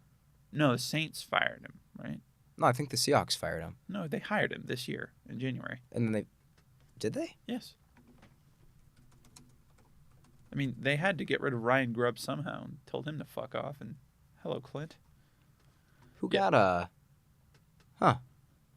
They fired Ryan Grubb. I don't know why I was getting that confused. Yeah, no. Yeah, okay. They got rid of Ryan Grubb to bring in Clint Kubiak, and he's a clever OC. We saw that early on with the Saints. He caught early on last year. They were winning games by a lot because he was catching them off guard with really creative stuff with play action and a lot of QB work. That Taysom Hill. Yeah, make him Taysom Hill. Maybe. We'll see. I like what they did a lot on day 3. Riley Mills just adding another rotational defensive lineman into that group. Torrey Horton in round 5 is fantastic. Where do you want to kick this one off? Yeah, let's just do Mills real quick because not much to say about him except that, this is just another guy that you can throw in there and feel really nice about as a rotational interior defensive lineman. He's probably a 5 tech because he's a little smaller, but that's fine for Seattle. They use 5 techs, so you can play 5 tech for them, and he can hit you, so it's nice. I was skeptical when they didn't address wide receiver with their first 5 picks because, they probably thought they got some of that in Elijah Arroyo. They went out and said some really strong things about him in the presser, I remember as well. Like, they want him facing press coverage, and he's going to be running the full route tree. I think they mentioned using him as like an X at one point, and all right, Seattle, taking a big swing, I guess. But then they went and got their real wide receiver, Torrey Horton, in the 5th round. Why was he still here? I mean, don't know. Maybe it's medicals, but he's a plug-and-play starter to me. Yeah, no, I had a 2 through 3 on him. I don't really understand the fall because he's one of the best route runners in the class. Incredibly productive. He's a good athlete. He's 6'3", 196, so he's big. I mean, kind of checks every box. I mean, he's not the most physical guy. He's going to get beat at the catch point because he's a little more slender. So he's probably not your X, but he could be a really nice slot or a Z. I think he can be a wide receiver too for a team. I don't really understand how he fell this far. This is fantastic value for Seattle. And learning under the Cooper Kupp, JSNs of the world, that's going to really help him out quite a bit. He's probably their starting Z year 1. I think so. This is a very high impact 5th round pick. You just don't get this very often. How do you think that they run out their 3 receiver sets? Oh man, who's the X? Is it MVS? It can't be MVS. No way. Yeah, but like no way. MVS at X. Cooper no, how what? This is like 31-year-old MVS at this point. But who else is going to be starting receiver? Are you going to put Cooper Kupp at the X? Oh, man. No, you can't do that, can you? I mean, you could. You could put Cooper Kupp at the X, Torrey Horton and MVS switch it, trading snaps at the Z, and JSN as your monster slot. Could you make JSN your X? No. That's stupid to even say. It's like he could, but he's so much more valuable. He's like Amon-Ra St. Brown. He can do the X, and you'll probably take some snaps there. He's just so much more valuable on the inside. Do you really think Cooper Kupp can handle it, though? Because in my, MVS cannot be taking starting wide receiver snaps for you at this phase in his career. He was fine as... I don't want to call him a gimmick on the Saints, even though he kind of was, because he was the same old MVS that we've come to know and love. And that was like the Saints that nobody cared about, and they weren't concerned about his vertical speed, so he's just kind of playing that opportunistic role. The Seahawks actually want to be good this year. The same OC, though. So I think how they'll probably run it is Kupp at the X, MVS and Horton trading snaps at the Z, and JS in the slot, which is good. And Jake Bobo is in there somewhere. We love Jake Bobo. We love him. What a king. I think Kupp can do it. We'll talk about that closer to the season. I do think he can do it. He's just such a polished player, and there's no way you pay him to not play outside receiver. One of him or JSN has to play outside receiver almost every down. So you're not paying him that money if you're not playing him every down and think he can play outside. What if Elijah Arroyo's the X? Oh, boy. Robbie Utes, rounding out the 5th round. Not a 5th round pick I'm as excited about, but it's hard not to at least like this one because he is the anti-Elijah Arroyo, just an old-school blocking tight end. Gives them a skill set they don't really have, right? Do they have a big blocker on the roster right now? I don't believe so. It's no one that is all that impressive. A.J. Barner, Saubert are both guys who can fill in for you. Okay, so he can be better than both of them. Yes. I think. You get a skill set that you don't really have that you're going to want to take advantage of in 12, 13 potentially personnel. I'm fine with that in the 5th round. Yeah. And then Bryce Cabledew, didn't watch his tape. I know he's sort of a versatile offensive lineman. He was good enough for me to have him on my board, at least. Damian Martinez in the 7th round. I was not a Damian Martinez guy. In fact, you know what? I feel bad having that kind of player, like ringing the bell for having him fall because I love Damian Martinez. I just don't think he's fast enough. However, here, as a rotational bruiser, man, he's going to play that role to perfection. Yeah, which makes me think, you already have Zach Charbonnet. This is the 7th round, though. Who cares? Exactly. He can split snap. Charbonnet gets hurt sometimes, K9 gets hurt sometimes, too. So it's always good. This is where you take your running back 3, not in the 4th round. Rams. But I think Charbonnet's a better receiver as well, so Yes. there's some room to functionally rotate them. I thought Martinez had some okay receiving I thought he was chops. pretty awful. I thought he was about as bottom of the barrel as you could get for a bottom back. Don't get me wrong. It's not like you throw him a swing pass and it either goes through his hands or he catches it and falls down. He's probably not an NFL receiver, you're right, but, You can have him out there and be comfortable that he will run a swing route and you can toss him the ball and it'll be okay. I think he has slow feet as a blocker, but he's got the take-on strength, so that's not a 0 either. Really good pick. Mason Richmond, I am completely unfamiliar with, but he's an Iowa offensive lineman, there so, you go. Can't hate that. He's going to be a superstar. And then Ricky White. If you're going to take a flyer on a 7th-round wide receiver, I like that a lot, too. Get the guy who was running past everybody in the Mountain West, was it? Is UNLV in the Mountain West? Yep. Yeah, we'll take that. Solid, nice. Deep route runner. Ran a weirdly poor 40 time that doesn't match with his tape at all. He ran in the 4.6s. It didn't make any sense. I thought he was going to run high 4.4s. He ran a 4.61 at the combine. Very weird. That's probably why he fell. That just doesn't match at all. Yeah. Interesting. That's a good dart throw. He'll probably make the roster. Very nice. And then in UDFAs, they brought in the UCF offensive tackle Amari Knight, which I thought was interesting. They got Ole Miss edge Jared Ivey. Surprised. That's a UDFA. Yeah, he's got some he didn't traits. get drafted. Let's slight ring the bell on that because I didn't think he should go where everybody was saying. And on late day 2, early day 3, I thought he was more of a 6th, 7th round guy. And it seems like the NFL agreed. But I'm surprised he didn't get drafted. There's enough there where I'm like, I want to take a shot, see. He could be a good rotational guy. I don't think he's ever going to be a starter. People talk down on his athleticism and the actual speed and a lot of the bend component of it. Yeah, it's rough, but That first step, I didn't mind. The closing burst, I thought was probably his best trade. Yeah, I'm pretty shocked he didn't get drafted. He wasn't consistent, but he was very disruptive at Ole Miss. I kind of wonder if it was football character That's stuff possible. because that stuck out on tape to me. I really wanted to see him up that motor. Yeah. And then they got one of my favorite UDFAs as well, Zy Alexander. Oh, man. I can't believe he went undrafted. Like, I can Ridiculous. because he might be too slow to play, but I can't, though. just a badass run defender who's also really smart, was truly a shutdown cornerback for LSU this year. This is what Azareye'h Thomas is looking at if he runs a 20th of a second slower. Yeah, probably. We talked about that in the East draft grades. You're probably right, but I think it's functional. The problem is I don't think he's learned how to maximize that functional athleticism yet. If he can do that, he can play. He can survive. Well, and the thing is, he hasn't been competing at a high level for very long. He was a transfer up from what, maybe southeastern Louisiana? How many years has he played with LSU, too? Yeah, and he was injured.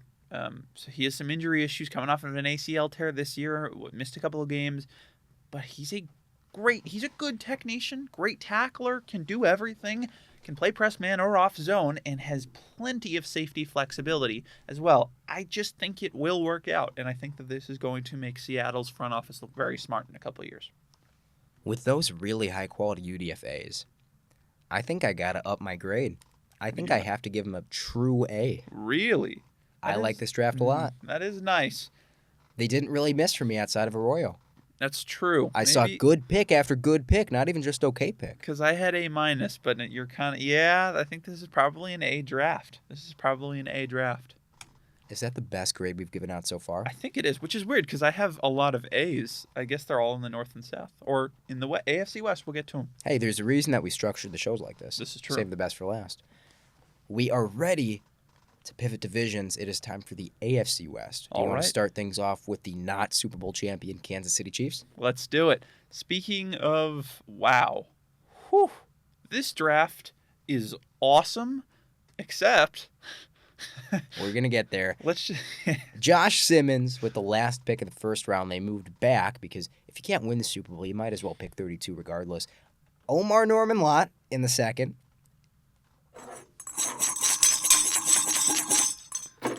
Ashton Gelati out of Louisville in the third. Ring your bell. Fair enough. This is your ring. Noel Williams in the third out of Cal. That's my ring. Jalen Royals in the fourth. Jeffrey Bassa in the fifth. And Brashard Smith in the seventh. This is a really interesting draft. Let's start things off with the Josh Simmons pick. This might not return value at number 32 because if the patellar tendon doesn't heal up, might never be a good starting tackle. Yeah, but also a lot of picks might not return value because they might just never be good. So, and we have seen the good tape from Josh Simmons. God damn it. How did the NFL let this happen? This is such a rare opportunity for the Chiefs to get a potential Pro Bowl, maybe even all-pro caliber left tackle when that's the position they've been hurting for years now. Man, I know there's risk, but this is just such a rare opportunity because you don't get that kind of upside at the tackle position when you're picking 31st or 32nd every year. This is an A for me. I think he's in, it's an A for me as well. I think he's in that Will Campbell tier of best tackle tape in the class. Both of them I have a little bit lower for different reasons, but Simmons, obviously the injuries do concern me quite a bit, but I had a top 10 grade on him before I knew about any of the injuries. Obviously they're very concerning, so I dropped him to 1 through 2, but man, he's just a fantastic technician who's nasty in the run game, knows how to do it, can drive guys backwards as a move blocker, and is a stellar pass protector. The only real concerns you have about him in the pass protection game are his anchor, which I think if you learn how to control that footwork a little bit more, you can do it. He also has 33-inch arms, which is a little surprising, but maybe that was undermeasured because that was a combine measurement. It'll all come down to can he overcome the injury issues, and if he can, unfortunately, he's going to be really good for the Kansas City Chiefs. He did 34 and an eighth at Ohio State's pro day, by the way. Oh, so that's completely insane. An extra inch at the pro day. Come on. That's because when I literally have in my notes, he's really good arm length when I was watching him, and he used it very well. So I was like, I don't know where the 33 inches came from. It was very stupid. He did also have a lot of penalties. I'd like to see you clean that up, but most of them were in SDSU tape rather than Ohio State tape. So I have a unique pro comp for him. He is what people think of when they think of Armand Membu. Oh, he's not. No, because he's not big enough. Though But I think he plays bigger than Membu, though. people also think that Membu is like I saw somebody call him undersized the other day. He's not that tall, but he's like 330. And that's what makes him so appealing is the fact that he could theoretically have a fantastic anchor with his mobility into pass sets. I mean, he could be an all-pro, but hey, so could Josh Simmons, and Josh Simmons is a whole hell of a lot closer. You know who's not closer to being an all-pro is Omar Norman Lott in the second round. Trevor Sikkema is doing a... He's ringing his bell. No, he's not, because he fell. He thought Norman Lott should have gone in the first round. Oh, man. Second is way too high, in my opinion. They replaced Deshaun Wharton. Like, in theory, if he can stay healthy and gets better at rushing the passer and gets better at being a run defender, because right now, if anybody runs the ball on him, his gap is wide open because he gets mashed out of the hole by secondary contact. But, okay, just to stop bagging on Omar Norman Lott, he has a fantastic first step. He does play with a very high motor, even if it gets out of control at times. And there were flashes of legit pass rush moves. I saw a cross-face swipe move. I saw an arm-over move. People have alluded to a bull rush that I personally have not seen. This pick could pan out because pass rushing interior defensive linemen are really valuable. Like Try to cross-chop. We saw try to cross-chop. We saw Milton Williams get paid. There's a world where we look at this 4 years from now and he's stayed healthy and he's gotten better and we say, yeah, that was fine, but wow, this is not my taste. Yeah, and Milton Williams, I remember him going, 2022 was it? 2021? That was before my ball knowledge time. Yeah. I had started to I really started to pay close attention to the draft in 2020, but that was 2021, I think it was, and I knew about him. But he was expected to be picked in the 5th or the 6th. Then he got picked in the late 3rd. And people were like, yeah, that's a little early, but I think he could return value. This is just too early. And from what I remember of Milton Williams, he was a better prospect than Norman Lott was at a 5 through 6. So Norman Lott, this is an F for me. I think he covered it very nicely. Just a very strange pick, which everybody seems to agree with. We're out on our own, but we'll fight all of you over it. I'm a little bit sad that they picked him here because I would be intrigued to know whether or not he would have gone in the 3rd round if you take the Chiefs out of the equation entirely. It's really hard to get the consensus on how popular Norman Lott was among front offices. Yeah, and I'm kind of not sad that the Chiefs didn't get it, but if they didn't pick Norman Lott here, this is an A-plus draft. And I did not give out, spoilers, I didn't give out an A-plus draft this year. So then you really like the Ashton Gelati pick. I loved the Gelati pick. I think he's a really nice Spag-style defensive end. You know what you're getting with him. You're getting the bull rush. You're getting a 4 out of 10 athlete, but a very quality run defender. I really like his push-pull move as well. Maybe even a 6 out of 10 athlete. You think so? I think. I didn't like his bend. Maybe. Yeah, that's fair. But I thought it wasn't. I thought it wasn't bad. I do think he's a 6 out of 10 athlete. Again, different games happens. And it didn't stop him from transitioning off of moves and actually impacting plays, which that's kind of like my hard cutoff for bend is when you put yourself in an advantaged position, are you nimble enough to actually get clear of your blocker and get hands on the quarterback? I think Gelati could do that. And he had really impressive contact balance and bend through contact, which obviously always kicks up the grade for me. Next year, I may even separate those into 2 separate categories, untouched bend and bend through contact, because they are very different. And this is a position of need for the Chiefs. Yeah. They really could use that 3rd edge rusher because, you've got George Karlaftis and Mike Dana is the number 2. I think Gelati is probably taking more snaps than Dana is in year 1. I agree. And you know what? He's a good technician as well. So, he's 32-inch arms, which are not good. And he doesn't have the athleticism of Josiah Stewart to overcome that. But he does have good size, and he's a nice run defender as well. He's got 40 pounds on Josiah Stewart. No, he's got 15 pounds. No way. He's 264. Stewart's 249. The thing that's Josiah Stewart has 249 pounds of muscle on that frame. That's what I'm wild. saying. People talking about Josiah Stewart like this, he's like a wide receiver frame. 6'1", 250 with 32-inch arms. That'll play. And this will play as well. Gelati will play. He's going to be in really good. He's going to be solid number 2 for them. He's going to be like a guy that people who don't know ball will say, yeah, they need to improve on that. When realistically, Kansas City, they don't need elite edges to function, at least while Chris Jones is still around. And since he's still around, Gelati and Karlaftis will do just fine. This is a really nice pick. I gave it a B+. And then I thought you liked the Noel Williams pick as well. I did. I know not a lot of people do, but I do. I think I forget what grade I gave Noel Williams, but it was very high. He was one of I didn't end up giving him the my guy corner at the corner spot. I don't remember who I gave that to. Maybe it was Noel.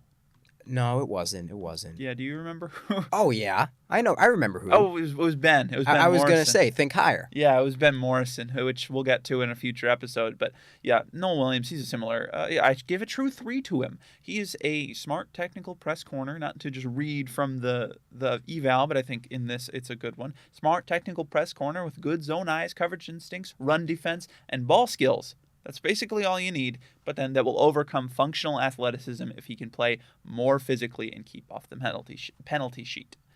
I really like him in the Chiefs' defensive system because I think you like him more in man coverage than I do. I do prefer him as a downhill zone cornerback. I do too. I'm intrigued that you have run defense as a strength for him because I saw him miss quite a few tackles. I want to bring up his premium stats real quick. That's possible. And see where that settles in because if he's better close to the line of scrimmage than I was giving him credit for as well, I mean, that can shift my evaluation a little bit. It was kind of inconsistent, but I could 5.7% missed tackle rate. Good. I saw all of his missed tackles. I definitely watched him against NC State where he had 2 of the 3. I remember that one. He's got, I think, more of it. I don't know if it was necessarily tackling because I didn't think he had the best tackling technique of all time, but it was more just his eyes and reading where the running back was going to be, and always he's setting the corner edge, which is underrated part of being a press man corner. Patrick Surtain does this at a very elite level. He does everything in run defense at a very elite level, but he does everything in general at a very elite level. Yeah, he's just Superman. But the edge sets the edge, and the cornerback sets the corner edge. So that's really helpful against wide zone systems. And Noel Williams fits perfectly in Kansas City. Like you said, he can be that downhill zone corner, but you also do need to be able to play press man in spag splits heavy system. So he can do both. Got hands on 18 passes this year. Jeez, I mean, that's rare. He's just awesome. He's awesome. Jalen Royals in the 4th round as we move on to day 3. Another guy who's not the most impressive athlete, but a good football player. I think that's really solid. They needed depth at the wide receiver position, and Jalen Royals can absolutely be that. I've seen comps of him to like what they have in Rashee Rice is the word I'm looking for as far as a guy that you can convert from more of a perimeter option to a slot option, get him the ball underneath and let him break tackles. I think Rashee Rice's contact balance is more impressive than Jalen Royals, which I thought was very hot and cold. There were nice moments of him with a contact balance spin move or just kind of shrugging off contact around the ankles, but I think he's a solid route runner. I think he's good at the catch point. I think his hands outside his frame are above average, just probably a future wide receiver 3, and you'll take that in the 4th round. Absolutely. And I think he, at least coming out of college, I liked his route running quite a bit more than I like Rashee Rice. And I was a big Rashee Rice guy coming out of SMU. So. And then Jeffrey Bassa in the 5th. This is where he should have gone. This is like the median of his range of outcomes. Second to never plays football again is roughly the 5th round. I think this is solid. I don't love it. He does have a lot of getting better to do. A guy who will beat linemen to spots at times because he kind of just runs in the direction that the play is heading. I think his actual ability to take on blocks runs hot and cold in pass coverage. He's not a traffic cone because he moves around a decent amount, but not usually toward the area that the ball or receiver is headed. He's a project. He needs to be coached up, but he's got the athleticism. He could be, in theory, like a true 3-down linebacker. I think he has Pro Bowl upside if things really come along as he develops. It's fine. It's a fine pick. The thing with that, the Pro Bowl upside, what really didn't stand out to me is some guys, they don't have the intangibles, the unteachable traits, and I just think Bassett was missing those. The playmaking gene, the natural mover kind of thing, the natural coverage eyes, some of that stuff is just impossible to teach, and I don't think he really has that. But I think he can be a really nice rotational backer because there was enough stuff I saw in the run game where I'm like, good tackler. He's inconsistent, as you said, when he's taking on blocks, but he's got a really good feel for slipping through them, around them, and avoiding contact overall. I think he can be a nice run and chase will. And then finally, in the 7th round, I'm going to give myself a single bell ring for this because there's a little bit of a not my guy. That is Rashard Smith. I think this is a fantastic landing spot for him because he immediately finds a role as a 7th round pick. He is going to be the receiving back. This is a converted wide receiver. I'm not going to lie. I think that his pass catching chops were a little bit overrated. I would probably put him 3rd or 4th best receiving back in this class, but makes sense. In the 7th round, to a team that needs a receiving back, a team that just needs running back impacts in general, it's not like he can't operate between the tackles. This is really good value. Yeah, and this was an A for me. It was not a steal, but it's a good pick. And that rounds out an A draft overall from the Kansas City Chiefs. If it wasn't Omar Norman Lott, and they overcame an F pick in the second round to get an A. That's how pretty insane. impressive. The lowest pick apart from Omar Norman Lott was a B plus for me. I hate that they did a great job, but they did. I'm checking their UDFAs right now to see if that's going to be anything that steers my grade. They got Jake Brenningstool. Oh, Very they got nice. my boy Elijah Badger. Ah, jeez. Dalton Cooper, tackle out of Oklahoma State, who I had on my board. Glendon Miller. They got Issa Pole as well. Jeez. Oh, man. Even Melvin Smith out of Southern Arkansas is a player I'm familiar with. That's a really good UDFA class. I didn't think they brought in the Stephen Austin running back. I'd heard of him. I was hoping he'd Who's go. he? Quaylon Jones. I'd heard of him. I don't know That's a anything good about him, but I've name. heard of him. And I was shocked that I had heard of him. But they did bring in Issa Pole.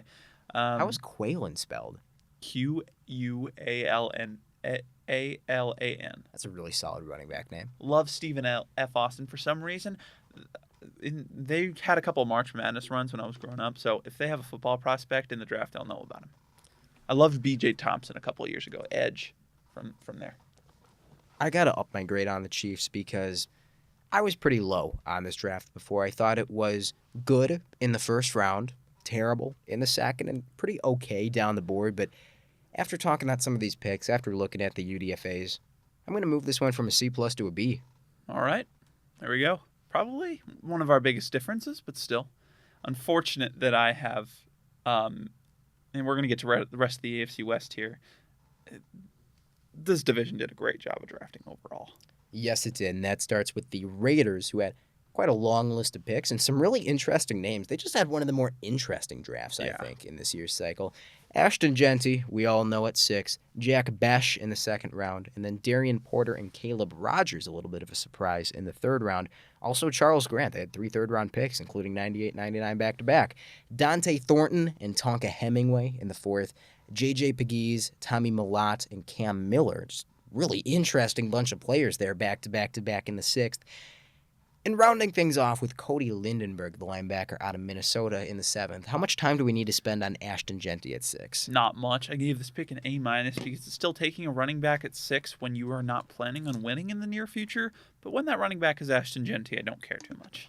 I mean, you can't complain about taking the best overall football player in the class, which Whoa, was not... whoa. Okay, all right. Here's going to be a tangent.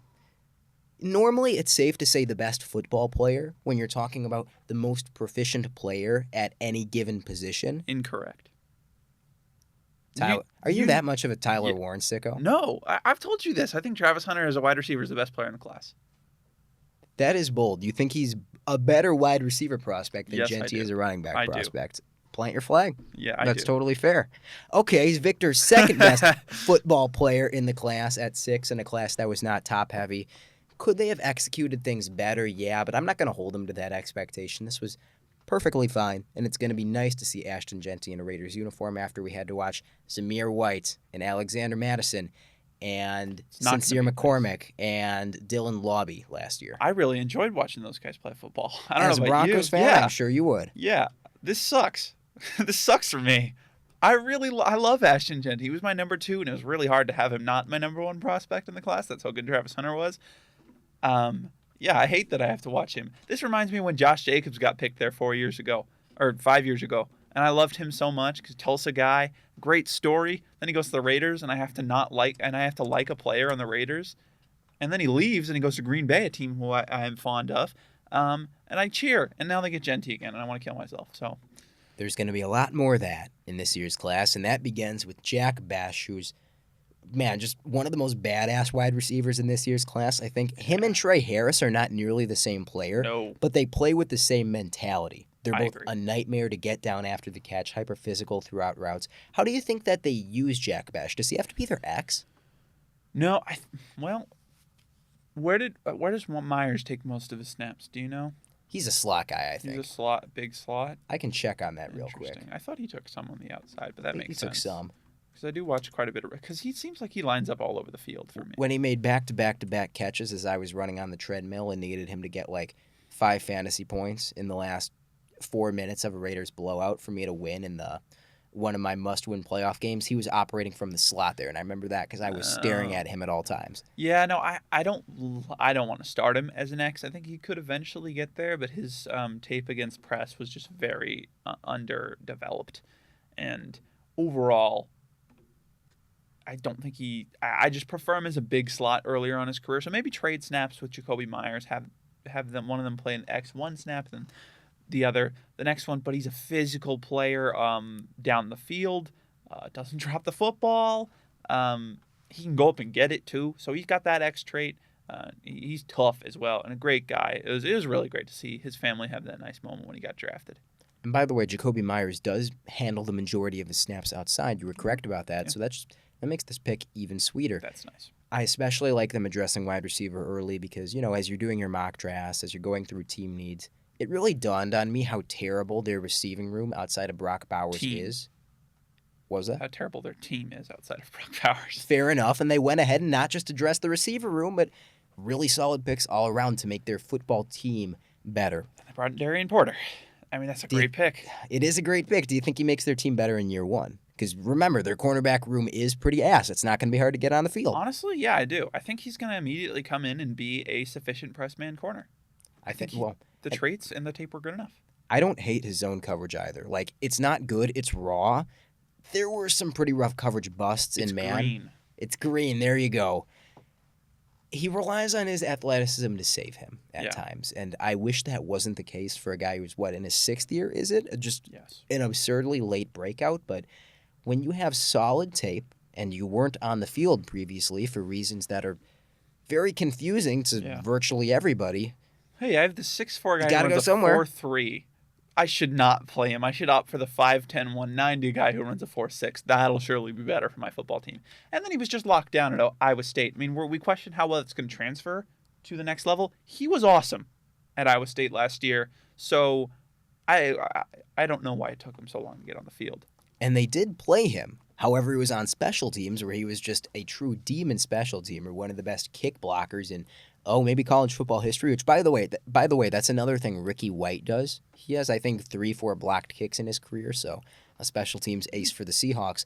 This is really solid. Like, to me, this is an A type of pick in the 3rd round. Yeah, A- for me, just really nice. And then they took Caleb Rogers at pick 98, and we very much reached the compensatory portion of the 3rd where teams just do whatever the fuck they feel like, apparently. Yikes. Did you see any Caleb Rogers? I did. He plays multiple positions and is quite strong compared to the average man, I would say that. Not a stellar athlete. No. To put it lightly. Like, they need offensive line help. Even, Jordan Meredith was, subtly really, really good at the end of last year, so that helps fill a guard spot for them. Nonetheless, they do need offensive line help, and he's a guy who can play guard. He's taking snaps at center. I don't think he has the foot speed to kick out to tackle, even in a pinch, but he gives you depth and versatility. I don't want to take that in the 3rd round. Yeah, he's a good technician. He played more than 4,000 snaps over 5 years and started 65 games at Texas Tech. All one team, very nice. Great floor. He can play all 3 positions inside. Athleticism's rough, and you really prefer him in a gap scheme, and Las Vegas likes zone, and they're multiple with it, and their next pick suggests that they want to go more towards zone with Colton Miller and Charles Grant. Both guys you probably like more, which I do like the Grant pick because he's a similar prospect to Colton Miller coming out of UCLA. So kind of like, I don't know if he fits the system that well, which dings this pick even more because it was a massive reach on my board. It did get an F. I don't think I can give it an F in the compensatory 3rd for a guy you feel like is definitely going to play for you. Because, the Packers drafted Josiah DeGuara in the 3rd, and he was, not a value adder for a 2nd. Maybe he shouldn't have gotten an F. Caleb Rogers is at least going to be a contributing backup. Give him a D-. But I think a D- is justified. Charles Grant, on the other hand, I like that one a whole lot more. That feels like a true building block along the offensive line into the future. And at the back end of where I thought he should have get drafted. So, we ready to move on to day 3? Yeah. No secret I'm a Charles Grant guy. A for that. Dante Thornton is going to kick things off at 108, and I like that because we'll give it a slight ring the bell. Also, let's ring the bell for Charles Grant a little bit. I think Dante Thornton, unlike the Arian Smith type of deep threats of the world, actually could develop into a more complete player because when you're evaluating Tennessee players, on the offense at least in general, It's tough. I mean, a little bit on the defense as well because of how multiple they can be and how much they like to rotate guys in and out. You just have to give a little bit of leeway out as far as what can you do versus what were you just not being asked to do. I thought there was some really nice catch point chops from Dante Thornton, who is like 6'4", 200, and also as fast as everybody thinks he is. The route running is not there. He has no nuance whatsoever. It needs serious work. I think he especially has to improve his leverage during stems to give QBs more trustworthy targets downfield, but in the 4th round, I think that's right around where he should go. He gives them a player that they don't have whatsoever. I mean, Trey Tucker's probably their best deep threat heading into this draft. Football. They needed the skill set, and they got it. And considering how fast deep threats were flying off the board, I don't mind that they paid up for Dante Thornton in the 4th round. This is a good pick. This is a better pick than Arian Smith. I gave it a B-. And I don't think you have to develop him all that much. The thing with Thornton is I don't think he's going to be a starter any time for you. But he's just a guy that you tell run straight and occasionally turn around. And that's what DK Metcalf does. Like, I'm not saying he's going to be DK Metcalf, but he could be diet DK Metcalf. You get that in the 4th round, I'm perfectly fine with it. DK Metcalf, but 25 pounds lighter and probably a better contested catcher. I think so. Because he did have some contested catching chops. So it's like, he's just a vertical threat. That's okay. Not everybody needs to be like figure out how to be like Jamar Chase or something. Sometimes you can just be Dante Thornton, and that is absolutely good enough for a 4th round pick. Really nice player who, he's an impressive kind of guy. Pro comp DK Metcalf, but better. Yep. And then next, with their 2nd pick in the 4th round, Tonka Hemingway. There you go. Oh man, this is really high for Tonka. It's really high. I don't mind it because I think that he's a really solid pass rusher with a high motor and impressive game IQ who is functional in run defense. It also felt like with South Carolina's really deep, like talented defensive line, a lot of the times you'll see these defensive line factories where because they have such an advantage there, they just don't really let their guys pin their ears back. They want to keep the quarterback in the pocket and win by slowly constricting it, not letting anybody breach contain. I thought Hemingway suffered from a little bit of that where it's like, you crossed the guard's face and looked like you had an opportunity to rip yourself clean and actually get into the backfield and finish the play, and then he would just kind of sit there and contain. I think he could return value in the 4th round, but it's a little rich. Yeah, apparently I just hate South Carolina defensive lineman because he was my lowest graded defensive lineman. But he was kind of an adjacent Undraftable? Watch. No, I had a 6.27 on him. I did not give any UDFA grades to defensive linemen. Or maybe I did one, but it's not on my big board at least. Not everybody I was able to get onto my big board at the very end. Did a lot of last second tape study. But Hemingway, the reason I was just like, he's really undersized, and I don't know if he's ever going to find a good play weight, and even if he does, he needs to improve his technique a whole lot to even be a functional run defender or pass rusher.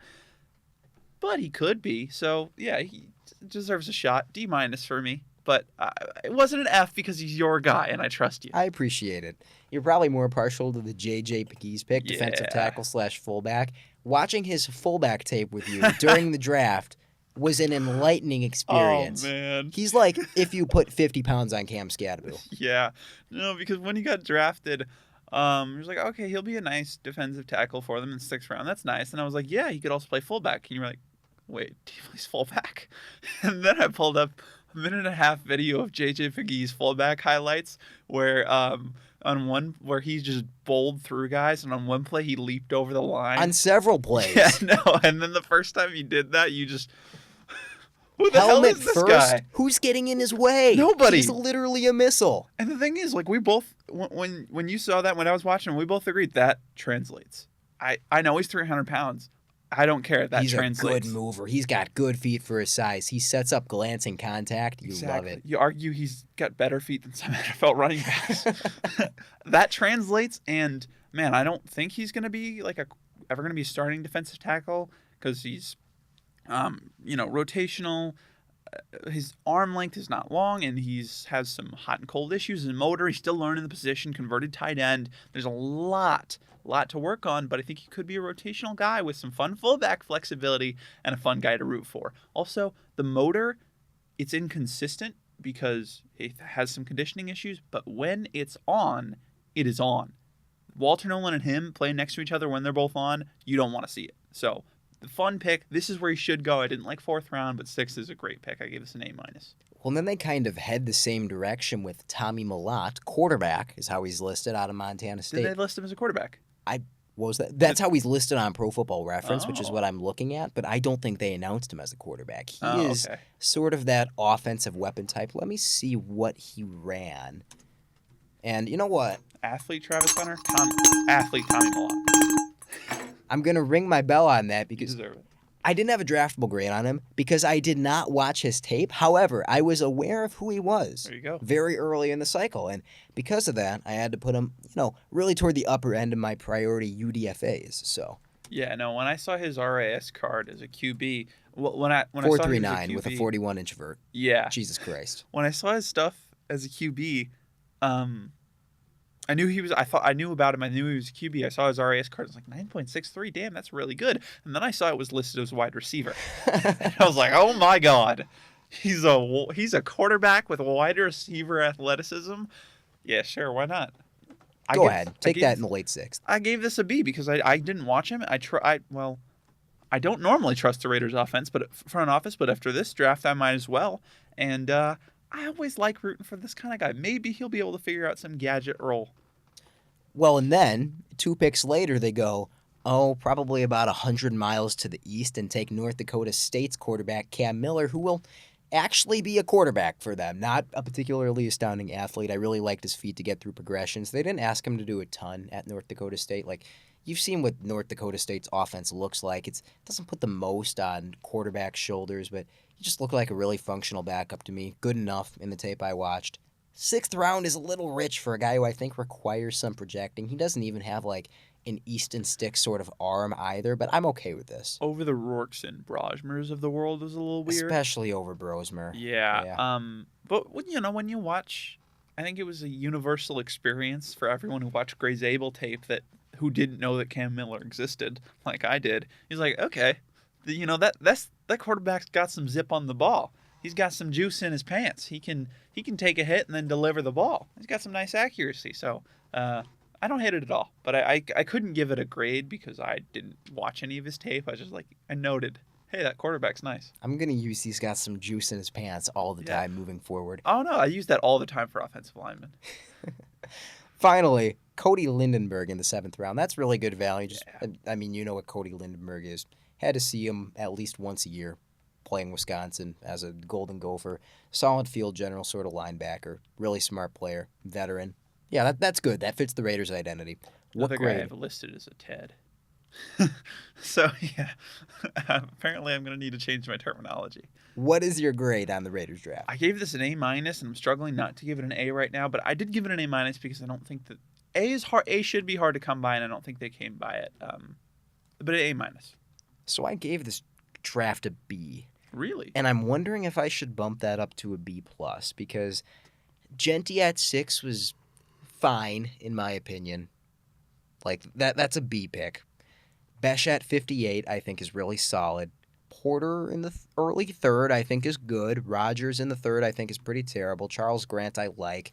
It's really rich on Tonka Hemingway. They're hit or miss on day 3.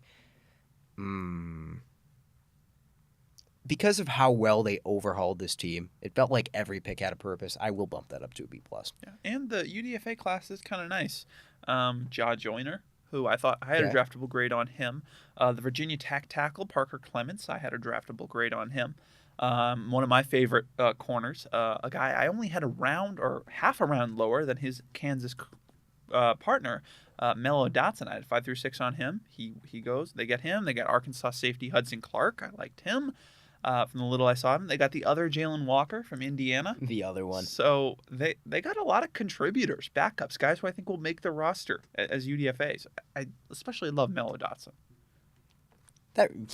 Even going farther down the board, Haj Malik Williams, Kari Franklin out of Illinois, just a really solid UDFA class. That shores up a B grade for me. Or that shores up a B+ grade. Now, because we want your Broncos going last, I'm really excited for that breakdown. We're going to talk about the Los Angeles Chargers next. Their draft started with Omarion Hampton at 22, then Trey Harris in the 2nd round, and Jamari Caldwell in the 3rd. followed by Kyle Kennard, Keandre Lambert-Smith, Oronde Gadsden, Branson Taylor, R.J. Mickens, and Triquez Bridges in the 7th round.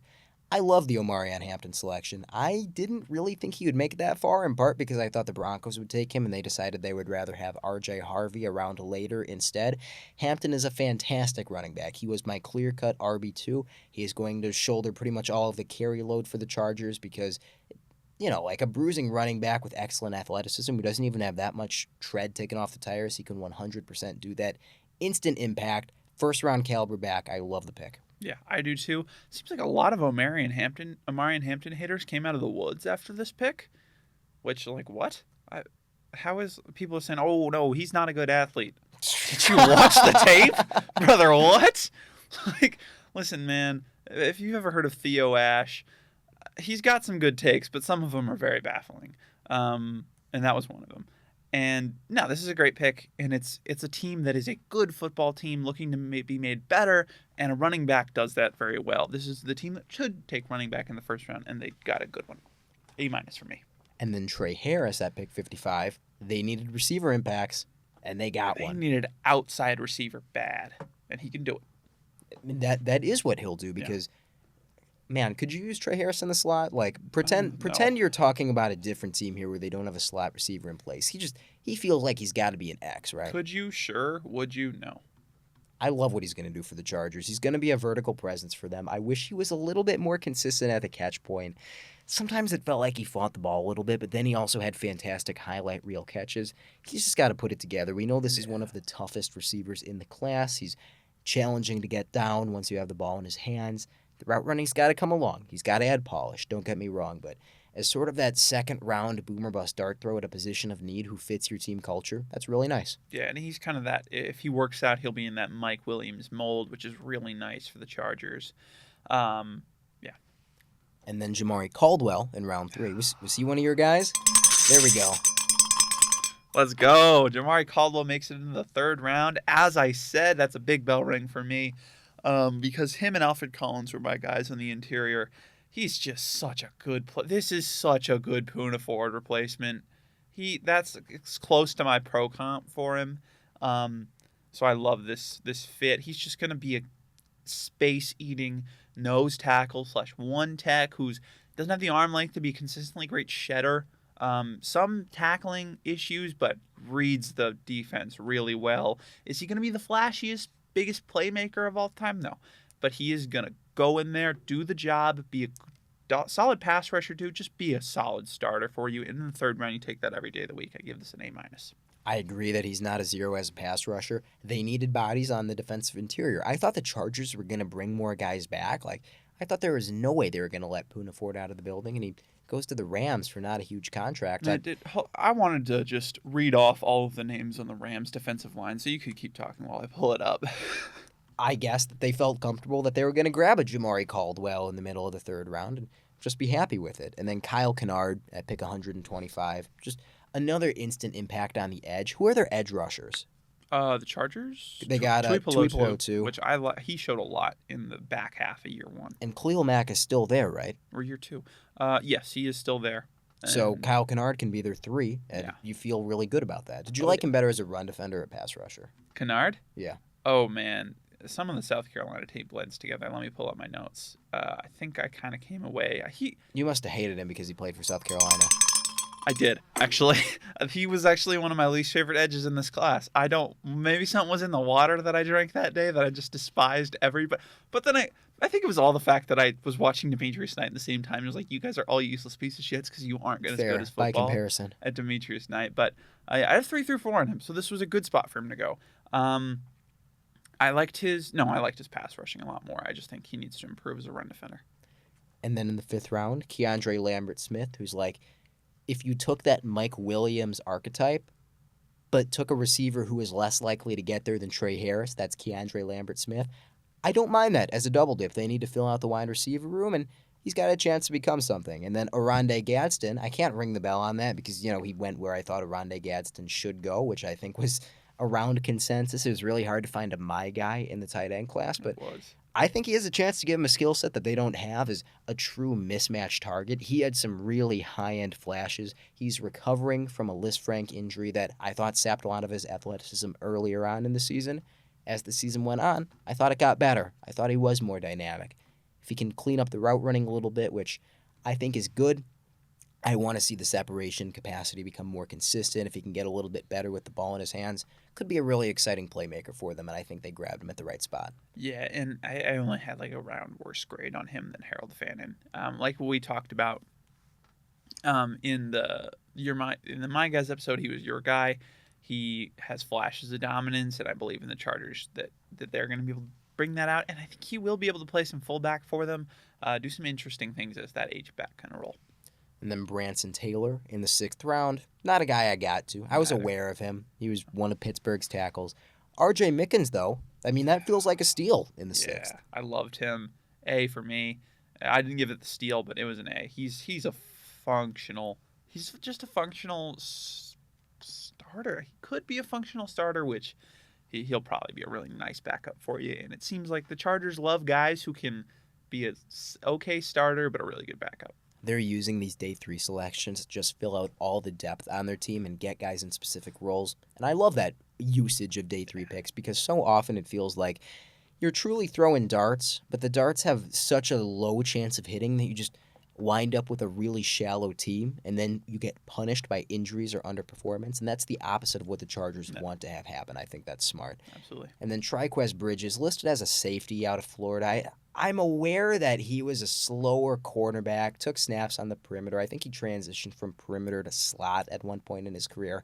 I didn't watch his tape. That feels par for the course. Yeah, but they also like slower cornerbacks. Minter can work well with them.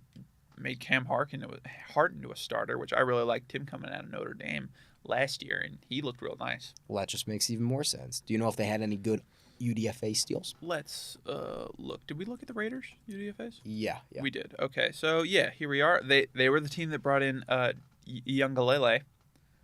That's awesome. So, and they got Raheem Sanders. Make the class even better. He was one of my favorite running backs in this class. Steve O'Klotz, fullback out of Iowa State. You love that. There you go.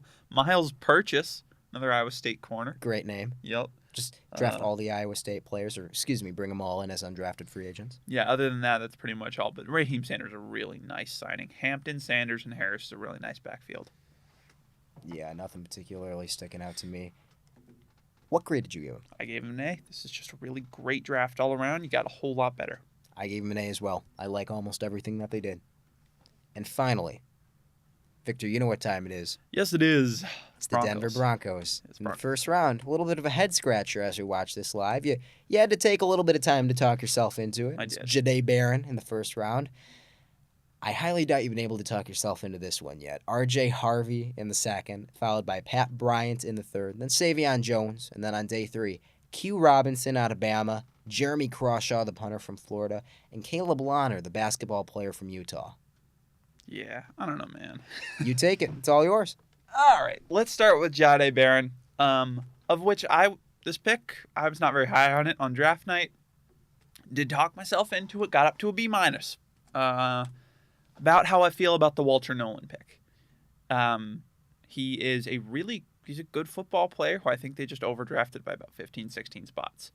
And I can't hate the pick because he's a good football player you're going to make a position, a strength, even stronger. Bring back the no-fly zone 2.0. I do like this pick. I see the vision with it.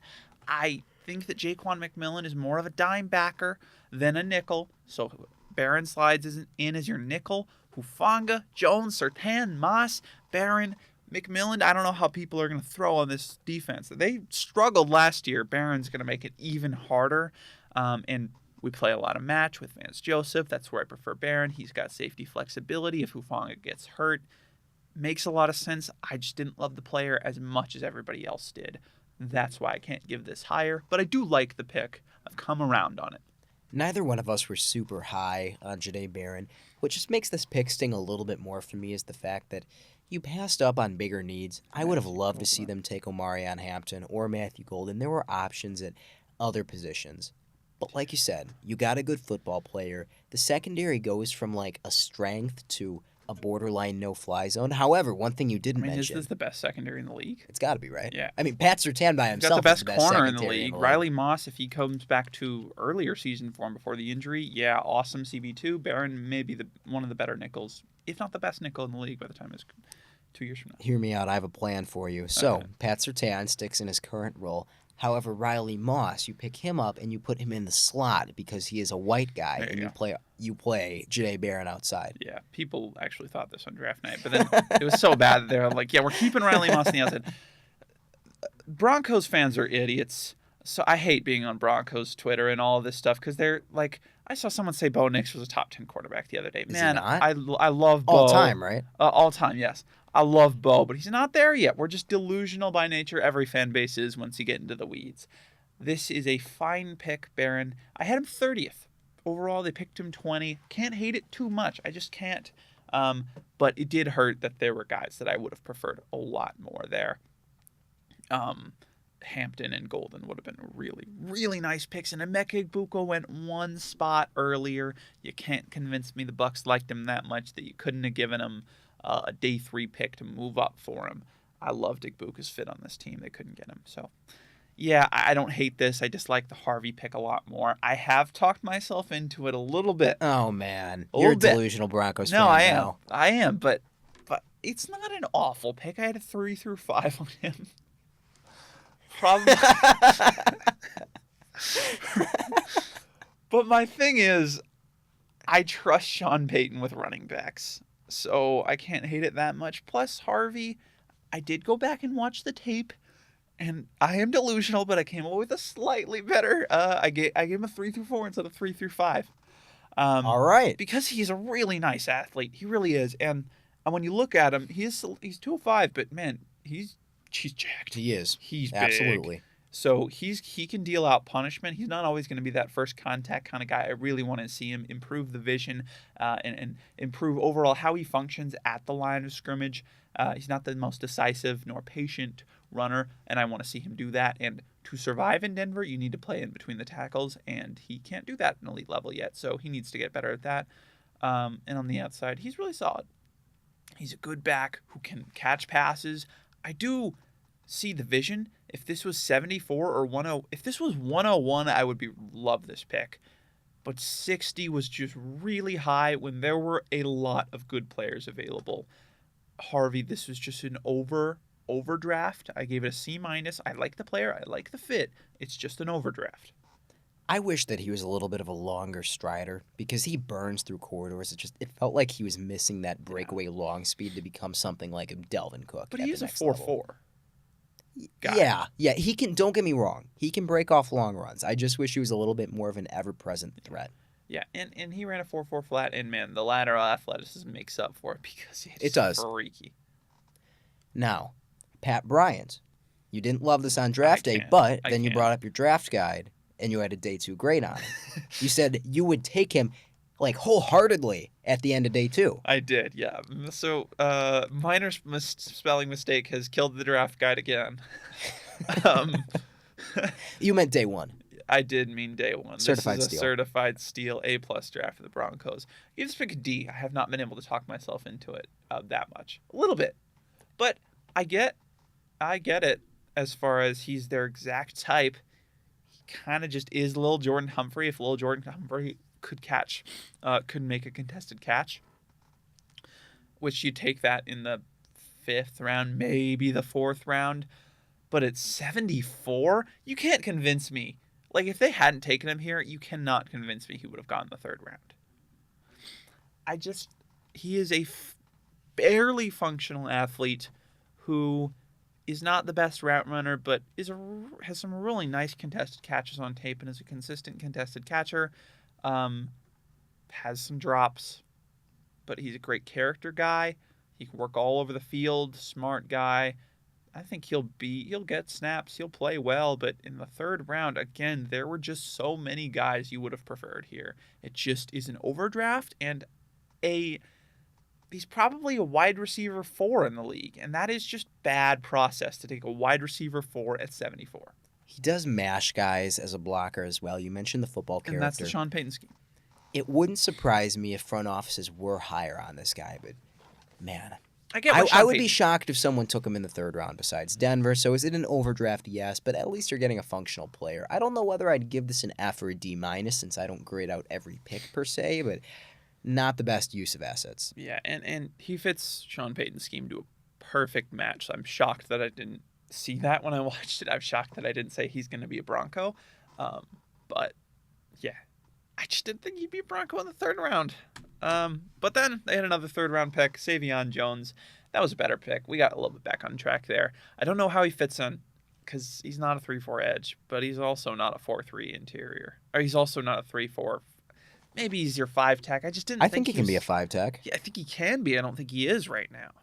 So I really liked him more as a 4-3 edge, because I just didn't think that his power was all that impressive. You know, we talk about speed to power a lot, and it is important.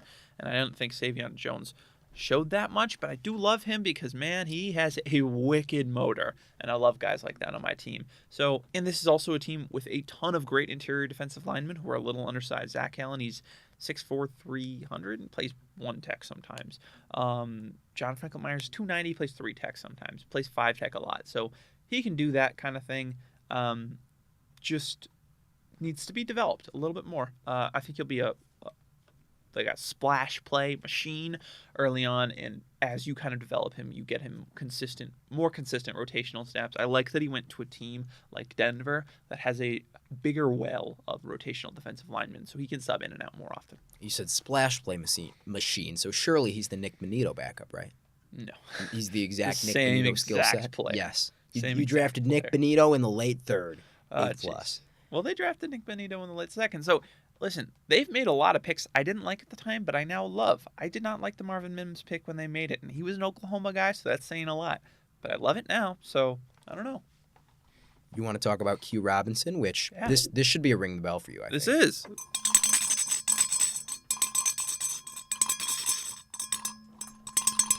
I got it. There you go. Yeah, so Q Robinson was my guy at the edge position, and they took him at 134. This was about where I thought he should go, maybe in the later end of it. And a team that loves to develop undersized edge rushers who are really good athletes, this is a good spot for Q Robinson. I do think that he will work out. Maybe not as a starter, but at the very least as another bit of ammo in this rotation. He's just going to be a really fun player for them to utilize. And at worst, he's a really nice special teamer. I gave this pick a B+. There's not much to dislike. He literally is the Nick Bonito backup in a lot of ways. He's Yeah. not that sort of athlete, but he's a pretty high-end athlete with good flashes. I think he needs a lot of development. Alabama used him in a really unique, not great role that made his evaluation complicated. There's a reason he's played I swear, under 300 snaps in his entire college career. I don't know if it's that low, but he is not experienced. If that stuff can come along with good coaching, absolutely this could return value. I'm skeptical, but I'm not going to bag on this pick. Yeah, and the production was there when he played. 24% pass rush win weight, 9 sacks and 19 hits and pressures. So Good numbers. yeah, good. 90 PFF grade on true pass sets and 9% run stop rate. He's not a useless piece of shit in run No, he's defense not. either. Got a lot of great flashes. And Benito, a guy who has gone from this incredibly raw athlete to a all-pro, will be able to help him out quite a bit. This is a great landing spot for Q Robinson and a good pick for Denver. All-pro Nick Bonito. Was he an all-pro this year? He was second-team all-pro. I don't Oh, think he man. probably should have been, but hey, I mean, he's a good football player. He's a Yes, damn he good is. football player. Was he a BallsTalkSports Pro Bowler? No. I don't. Man, this was such a ridiculous That's class just of 'cause edge he rushers. probably should have been, but man, there's so many great edges. I mean, It's Jonathan Grenard barely made it in. tough. Yeah, like Benito, and the thing is, I watch a lot of Broncos games, obviously, so I can tell you the sack numbers are slightly deceptive, and Benito is a true, pure finesse guy. He doesn't bring much power to the table, but I do love him, and he's an awesome dude to have on your team. He's a fun guy off the field to watch and listen to. So I'm glad that he made the All-Pro, getting the recognition he deserves. Took a punter in the 6th round. It's taken a specialist at a big position need. Don't hate that He was at all. my punter too, so a massive reach. Yeah, big reach. But 7th round grade on him. But he's that Australian, the last pick of the 6th round. They're all Australians. Yeah, they're all Australians, but so is he. So it counts. I like that. And then, yeah, they took a basketball player in the 7th round. But, I mean, that's where you take basketball players, right? The seventh round should be all basketball players. I Yeah. agree. It should be exclusively players from other sports, like sumo wrestlers. If maybe you can poach like a classical style wrestler who's still doing that, track and field Yeah, guys. Exactly. You take that in the 7th round so people don't scoop him up in UDFAs. I get it. Jordan Mailata. Yeah, exactly. He's going to be Jordan Mailata as a tight end. But, I mean, he had 10 targets or 10 catches. Targets. He had in 4 college. catches. 4 catches. For 4 touchdowns. For 4 touchdowns. So, if we project that, every time he catches the ball, he's going to catch a touchdown. He's going to be Tony Gonzalez, if you're wondering. But, no, this is a fine pick. I don't hate taking a shot, especially because, I know that this front office watched more basketball tape than they did football tape to make this pick. And that brings a smile on my face. So, yeah. If you want a good idea of how delusional Broncos people are, they said that this is his Jimmy Graham. Yes, pick 241 is going to become Jimmy Graham. Calling it now. But he does have that basketball player skill set and go up, snag a pass out of the air. And I say a pass because he did it twice. But he did it, so I don't know. Sure, give it a shot. If he makes the roster, there's probably something there. Does basketball have all 22? Yes. I'm It's picturing called the like broadcast angle. a drone above the arena that's like got a bird's eye view of everything going on, so it's actually harder to scout players. Elson, That's what they actually, watched on Ladder. In other sports, they show all the players on the court at the same time. Really? Yeah. It's just us. Actually, not baseball, but or hockey. No, okay. Or most sports, it's or just basketball. soccer. It's just basketball, actually. Huh. And wrestling. That's true. Well, yeah. But you hear the music, so you at least know they're there. What do you make of the Broncos draft when all is said and done? I gave it a C+. It was a bottom 6 draft for me, but it could have been worse. Not by much. But again, there was a draft I gave a D to. I'm thankful we didn't make that draft, but it could have been a lot worse. You got a little better. Could have gotten a lot better. Don't. I gave it a D+ because I thought it was awful. Ladies and Really? gentlemen, as always, Oh. stay hard. What an ending.